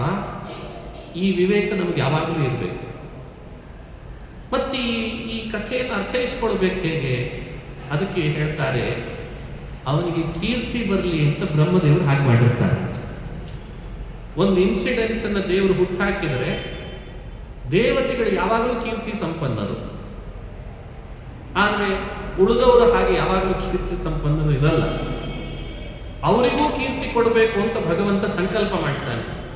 ಅದಕ್ಕೆ ದೇವತೆಗಳನ್ನು ಪ್ರೇರಣೆ ಮಾಡ್ತಾನೆ. ಎಲ್ಲಿವರೆಗೂ ಅಂದ್ರೆ ನಿನ್ನ ಅತಿಶಯಿತ ಭಕ್ತಿ ಅವನಿಗಿಂತ ಹೆಚ್ಚಿದ್ರು ಈಗ ಮಾತ್ರ ಏನಿಲ್ಲ ಅನ್ನೋ ಹಾಗೆ ತೋರು ಅಂತ ಹೇಳ್ತಾನೆ. ಏನ್ ಆಕ್ಟಿಂಗ್ ಪೀಪಲ್ಸ್ ನೋಡ್ರಿ, ಇವರೆಲ್ಲ ಟ್ರೈನ್ಡ್ ವ್ಯಕ್ತಿಗಳು, ಬ್ರಹ್ಮಾದಿ ದೇವತೆಗಳು. ಅಂದ್ರೆ ನೀವು ಅವರಿಗೆ ರಿಹರ್ಸಲ್ ಮಾಡಬೇಕು ಅಂತ ಹೇಳ್ಕೊಡ್ಬೇಕಾಗಿಲ್ಲ. ರಿಹರ್ಸಲ್ ಮಾಡಿ ಮಾಡಿ ಎಲ್ಲ ವ್ಯವಸ್ಥೆ ಹಾಗೆ ಇರ್ತದೆ. ಅವನಿಗೆ ಕೀರ್ತಿ ಕೊಡ್ಬೇಕು. ಸರಿ, ನಾವು ನಮ್ಮ ಭಕ್ತಿ ಏನಲ್ಲ ಅನ್ನೋ ಹಾಗೆ ತೋರ್ಬಿಡ್ತಾರೆ. ಈ ವಿಷಯದಲ್ಲಿ ದುರ್ವಾಸರು ಬರ್ತಲ್ಲ ಅಂತ ಹೇಳ್ತಾರೆ. ದುರ್ವಾಸರು ಕೂಡ ಭಗವಂತನ ಇಚ್ಛೆಯಂತೆ ಗೊತ್ತಿತ್ತವರಿಗೆ, ಇವರ ಮನೆಯಲ್ಲಿ ಸುದರ್ಶನ ಚಕ್ರ ಇದೆ, ಅದು ಅಂಟಿಸ್ಕೊಂಡು ಬರ್ತದೆ, ಕೃತ್ಯೆಯನ್ನು ಸೃಷ್ಟಿ ಮಾಡಿದ್ರೆ ಸುಟ್ಟು ಭಸ್ಮ ಮಾಡ್ತದೆ ಅಂತ ಗೊತ್ತಿತ್ತು. ಅರೆ, ಅವರಿಗೆ ಗೊತ್ತಿಲ್ಲದೆ ಇನ್ಯಾರಿಗೆ ಗೊತ್ತಿರ್ತದೆ ಹೇಳಿ? ಆದರೂ ಯಾಕೆ ಮಾಡಿದ್ರು? ಅದರ ಹಿಂದೆಯೂ ಕೂಡ ಅಂಬರೀಷನ ಭಕ್ತಿ ಲೋಕಕ್ಕೆ ಪ್ರಸಿದ್ಧಿ ಆಗಬೇಕಾಗಿತ್ತು. ಅಂಬರೀಷನಿಗೆ ಈಗ ಮಾಡಿದರೂ ಕೂಡ ಆತ ವ್ರತದಿಂದ ಚ್ಯುತನಾಗಲಿಲ್ಲ. ಜ್ಞಾನನೂ ಇದೆ, ಶ್ರದ್ಧೆನೂ ಇದೆ, ಬಂದಂಥ ಹಿರಿಯರ ಬಗ್ಗೆ ವಿನಯ ಇದೆ, ಒಳಗಡೆಯಲ್ಲಿ ಸಂಯಮ ಇದೆ. ಇದೆಲ್ಲ ಅವನಿಗೆ ತೋರಿಸ್ಬೇಕಾಗಿತ್ತು. ಆ ಅಂಬರೀಷನ ಬಗ್ಗೆ ಕೀರ್ತಿ ಕೊಡಬೇಕಿತ್ತು. ಅದಕ್ಕೆ ದುರ್ವಾಸರು ಕೈ ಕೊಡ್ತಾರೆ, ಸಾಥ್ ಕೊಡ್ತಾರೆ. ಹೀಗೆ ದುರ್ವಾಸರು, ಬ್ರಹ್ಮದೇವರು ಆ ಅಂಬರೀಷನಿಗೆ ಕೀರ್ತಿ ಕೊಡೋ ಹಿನ್ನೆಲೆಯಲ್ಲಿ ಈ ನಟನೆಯನ್ನು ಮಾಡಿದ್ರು ಅಂತ ಕಥೆಯನ್ನು ನಿರ್ಣಯ ಮಾಡಿಕೊಳ್ಬೇಕೆ ಹೊರತು ಬ್ರಹ್ಮನ ಭಕ್ತಿ ಇದರಿಂದ ಕಡಿಮೆ ಆಗಿದೆಯೇನೋ ಅಂತ ಯಾರು ಭ್ರಮಿಸಬಾರದು ಅಂತ ನಿರ್ಣಯ ಕೊಡ್ತಾರೆ. ಇದು ಒಂದು ಅಂಶ. ಇದಕ್ಕಿಂತ ಅಪೂರ್ವವಾದ ಚಿಂತನೆ ಇಲ್ಲಿ ನಮಗೆ ಕೊಟ್ಟದ್ದು. ಬ್ರಹ್ಮದೇವರು ಮಾಡುವ ಭಕ್ತಿಯ ಕೋಟ್ಯಂಶದಲ್ಲಿ ಒಂದಂಶ ಇಲ್ಲದೆ ಇದ್ದ ಅಂಬರೀಷನ್ ಮೇಲೆ ದೇವರಿಗೆ ಪಕ್ಷಪಾತ ಮಾಡ್ತಾನೆ ಅಂದ್ರೆ ಅವರ ಪರ ವಹಿಸ್ತಾನೆ ಅಂದ್ರೆ ಯೋಚಿಸ್ಬೇಕಲ್ಲ ನಾವಿದನ್ನ. ಕೋಟ್ಯಂಶದಲ್ಲಿ ಒಂದಂಶ ಇರೋ ಭಕ್ತನ ಮೇಲೂ ಭಗವಂತ ಇಷ್ಟು ಪರವಹಿಸ್ತಾನೆ ಅಂದ್ರೆ, ದುರ್ವಾಸನಿಂದಲ್ಲ ಅವನೇ ಮುಖ್ಯ ನನಗೆ ಅಂತ ತೋರಿಸ್ತಾನೆ ಅಂದ್ರೆ, ಇನ್ನು ಕೋಟಿ ಕೋಟಿ ಪಟ್ಟ ಅಂಶ ಭಕ್ತಿ ಮಾಡುವ ಬ್ರಹ್ಮದೇವರ ಮೇಲೆ ಭಗವಂತ ಎಷ್ಟು ಪರ ಇರಬೇಡ ಅನ್ನೋ ತತ್ವವನ್ನು ತಿಳಿಸ್ತದೆ. ಎರಡನೇ ಅಂಶ. ಮೂರನೇ ಸಂದೇಶ, ಬ್ರಹ್ಮದೇವರು ಮಾಡುವಷ್ಟು ಭಕ್ತಿ ಮಾಡಲಿಕ್ಕೆ ನಿಮಗೆ ಬರದೇ ಇದ್ರೆ ಬ್ಯಾಡ್ರಪ್ಪ, ವಾಯು ಮಾಡಿದವಷ್ಟು ಮಾಡದೇ ಇದ್ರೆ ಬ್ಯಾಡಪ್ಪ, ಇಂದ್ರ ಮಾಡುವಷ್ಟು ಮಾಡದೇ ಇದ್ರೆ ಬ್ಯಾಡಪ್ಪ, ಅವರೆಲ್ಲ ಮಾಡೋ ಭಕ್ತಿ ಒಳಗೆ 1,000,000 ಅಂಶದೊಳಗೆ ಸ್ವಲ್ಪ ನೀನು ಅಂಬರೀಷನಾಗಿ ಮಾಡಿದ್ರು ಸಾಕಪ್ಪ, ನಾನೇನು ಪರ ಇರ್ತೇನೆ ಅಂತ ನಮಗೆ ಹೇಳಲಿಕ್ಕೆ ಈ ಕಥೆಯನ್ನು ಭಾಗವತ ಹೇಳ್ತದೆ. ಒಟ್ಟು ನನಗೆ ನೀನು ಮಾಡಬೇಕಾಗಿರೋದು ಏನು? ಭಕ್ತಿ. ನೀನು ಅವರಷ್ಟು ಇವರಷ್ಟು ಮಾಡಬೇಕು ಅಂತ ನಾನು ಹೇಳಿಲ್ಲ. ಅದೆಲ್ಲ ಲೋಕದೊಳಗೆ ಕೊಡೋ ಟಾರ್ಗೆಟ್. ಇವತ್ತು ಲೋಕದಲ್ಲಿ ಕಂಪ್ನಿಗಳು ಟಾರ್ಗೆಟ್ ಕೊಡ್ತಾರೆ ನೋಡಿ, ಮತ್ತೆ 1 ತಿಂಗಳಿನೊಳಗೆ ಇಷ್ಟು ಮಾತ್ರ ಸೇಲ್ ಆಗಲೇಬೇಕು, ಇಲ್ಲದೆ ಇದ್ರೆ ನಿಮ್ಮನ್ನು ಕಂಪನಿಯಿಂದ 10 ಮಾಡಿದ್ರು 20 ಮಾಡಿದ್ರು ಅವ್ರು ಹೇಳೋದು ಒಂದೇ ವಿಷಯ. ನೋಡಿ, ನಿಮ್ಮ ಕೊಲೀಗ್ ನೋಡ್ರಿ 100 ಮಾಡಿದಾನೆ, ನಿಮ್ದೇನು ಉಪಯೋಗ ಇಲ್ಲ. ಅವನು ತೋರಿಸಿ ಇವನನ್ನು ಕೀಳು ಮಾಡು, ಅವನನ್ನು ತೋರಿಸಿ ಇವನನ್ನು ಕಡಿಮೆ ಅನ್ನೋದು. ಇದು ಲೋಕದಲ್ಲಿ ನಡೆಯುವ ವ್ಯವಹಾರ. ತನ್ನ ಕಂಪ್ನಿ ತಾನು ಉದ್ಧಾರ ಆಗಬೇಕು, ತಾನು ಶ್ರೀಮಂತ ಆಗಬೇಕು, ಉಳಿದವರನ್ನ ತನ್ನ ಕೈ ಕೆಳಗೆ ಯಾವಾಗಲೂ ಇಟ್ಟುಕೊಂಡಿರಬೇಕು ಅನ್ನೋ ಬಯಕೆಯಲ್ಲಿ, ಟಾರ್ಗೆಟ್ ಸಿಸ್ಟಮ್ನಲ್ಲಿ ಕರುಣೆ ಇಲ್ಲದೆ ಮನುಷ್ಯರ ಜೀವ ತೆಗೆಯುವ ವ್ಯವಸ್ಥೆಯಲ್ಲಿ ಬ್ರಹ್ಮನ ಅರ್ಹತೆಗೆ ಅನುಗುಣ ಅವ ಭಕ್ತಿ ಮಾಡಲಿ, ವಾಯುವಿನ ಅರ್ಹತೆಗೆ ಅನುಗುಣ ಅವ ಭಕ್ತಿ ಮಾಡಲಿ, ಇಂದ್ರನ ಅರ್ಹತೆಗೆ ಅನುಗುಣ ಅವ ಭಕ್ತಿ ಮಾಡಲಿ, ಅಂಬರೀಷ ನಿನ್ನ ಅರ್ಹತೆಗೆ ಅನುಗುಣ ಅವ್ರದ್ದೆಲ್ಲ ಕಂಪೇರ್ ಮಾಡದೆ ನಿನ್ನ ಭಕ್ತಿ ನೀ ಮಾಡು, ನಿನಗೂ ಅನುಗ್ರಹಿಸ್ತೀನಿ ಅನ್ನೋ ದೇವರಲ್ಲಿ. ಇದನ್ನು ಯೋಚನೆ ಮಾಡ್ತಾರೆ. ಭಗವಂತ ಆ ವ್ಯಕ್ತಿಯ ಅರ್ಹತೆಗೆ ಅನುಗುಣ ಅವರವರು ಮಾಡುವ, ಬೇರೆಯವರಿಗೆ ಕಂಪೇರ್ ಮಾಡಿದಾಗ ಅದು ಅಲ್ಪವೋ ಅದು ಅನಲ್ಪವೋ ಅದು ಬೇಡ ಅಂತಾನೆ ಭಗವಂತ. ನಾನು ಅದನ್ನು ಮಾಡಲ್ಲ, ನೀ ಮಾಡಿದ್ದಂತೂ ಭಕ್ತಿ ತಾನೇ ಅಂದಮೇಲೆ ನಿನ್ನ ಪರ ನಾನು ಇರ್ತೀನಿ. ಈ ಲೀಡರ್ಶಿಪ್ ಕ್ವಾಲಿಟಿಯಲ್ಲಿ ಕರುಣೆ ಇದೆ, ಇಲ್ಲಿ ದಯೆ ಇದೆ, ಇಲ್ಲಿ ವಾತ್ಸಲ್ಯ ಇದೆ, ಇಲ್ಲಿ ಭಕ್ತಾಪರಾಧ ಸಹಿಷ್ಣುತೆ ಇದೆ. ಲೋಕದಲ್ಲಿ ಯಾರೊಬ್ಬ ನಾಯಕರಲ್ಲೂ ಇಂಥ ದಯೆ ಇಲ್ಲ. ಇದನ್ನು ಯೋಚಿಸಿ ಆದರೂ ಭಗವಂತನ ಪರವಾಗಲಿ ಅಂತ ಭಾಗವತ ಅಂಬರೀಷನ ಚರಿತ್ರೆಯನ್ನು ನಮ್ಮ ಕಣ್ಣು ಮುಂದೆ ಇರಿಸ್ತದೆ. ಏನು ಕರುಣಾ ನಿಧಿಯೋ ಹರಿ ಮತ್ತೇನು ಭಕ್ತಾಧೀನನೋ, ಇನ್ನೇನು ಈತನ ಲೀಲೆ ಇಚ್ಛಾ ಮಾತ್ರದಿ ಲೋಕವ ಸೃಜಿಸುವ ನಿರ್ವಾಣ ಮೊದಲಾದ ಕೀಳ ಸ್ಥಾನದಲ್ಲಿಟ್ಟು ಆನಂದ ಪಡಿಸುವವ ದಾಸರ. ಎಷ್ಟು ಕರುಣಾಸಾಗರ ಶ್ರೀಹರಿ. ಇದನ್ನು ಅರ್ಥಕೊಂಡಾದರೂ ಅವನಿಗೆ ಶರಣು ಹೋಗ್ಬೋದಲ್ಲಪ್ಪ ನೀನು. ಇದು ಅಂಬರೀಷನ ಉಪಾಖ್ಯಾನ. ಹೀಗೆ 9ನೇ ಸ್ಕಂದದಲ್ಲಿ ಬರುವ ಸೂರ್ಯವಂಶದ ರಾಜರುಗಳಲ್ಲಿ ಅಜ, ರಘುರಾಜ, ಅಜರಾಜ, ದಶರಥ ರಾಜ, ದಶರಥನ ಮಗನಾಗಿ ಭಗವಂತ ಅವತಾರ ಮಾಡಿದ ಶ್ರೀರಾಮಚಂದ್ರ ಅಂತ ವಿಷ್ಣುವಿನ ಅವತಾರ. ರಾಮಾವತಾರದ ಚರಿತ್ರೆಯನ್ನು 9ನೇ ಸ್ಕಂದದಲ್ಲಿ ವಿಸ್ತಾರ ಮಾಡಿ ಹೇಳ್ತಾರೆ. ಅದನ್ನು ಸಾಯಂಕಾಲದ ಸಮಯದಲ್ಲಿ ಮುಂದುವರಿಸೋಣ. ರಾಮಾವತಾರದ ಚರಿತ್ರೆ, ಕೃಷ್ಣಾವತಾರದ ಚರಿತ್ರೆ ಎರಡನ್ನೂ ವಿಸ್ತಾರವಾಗಿ ನೋಡುವ ಪ್ರಯತ್ನ ಮಾಡ್ತದೆ.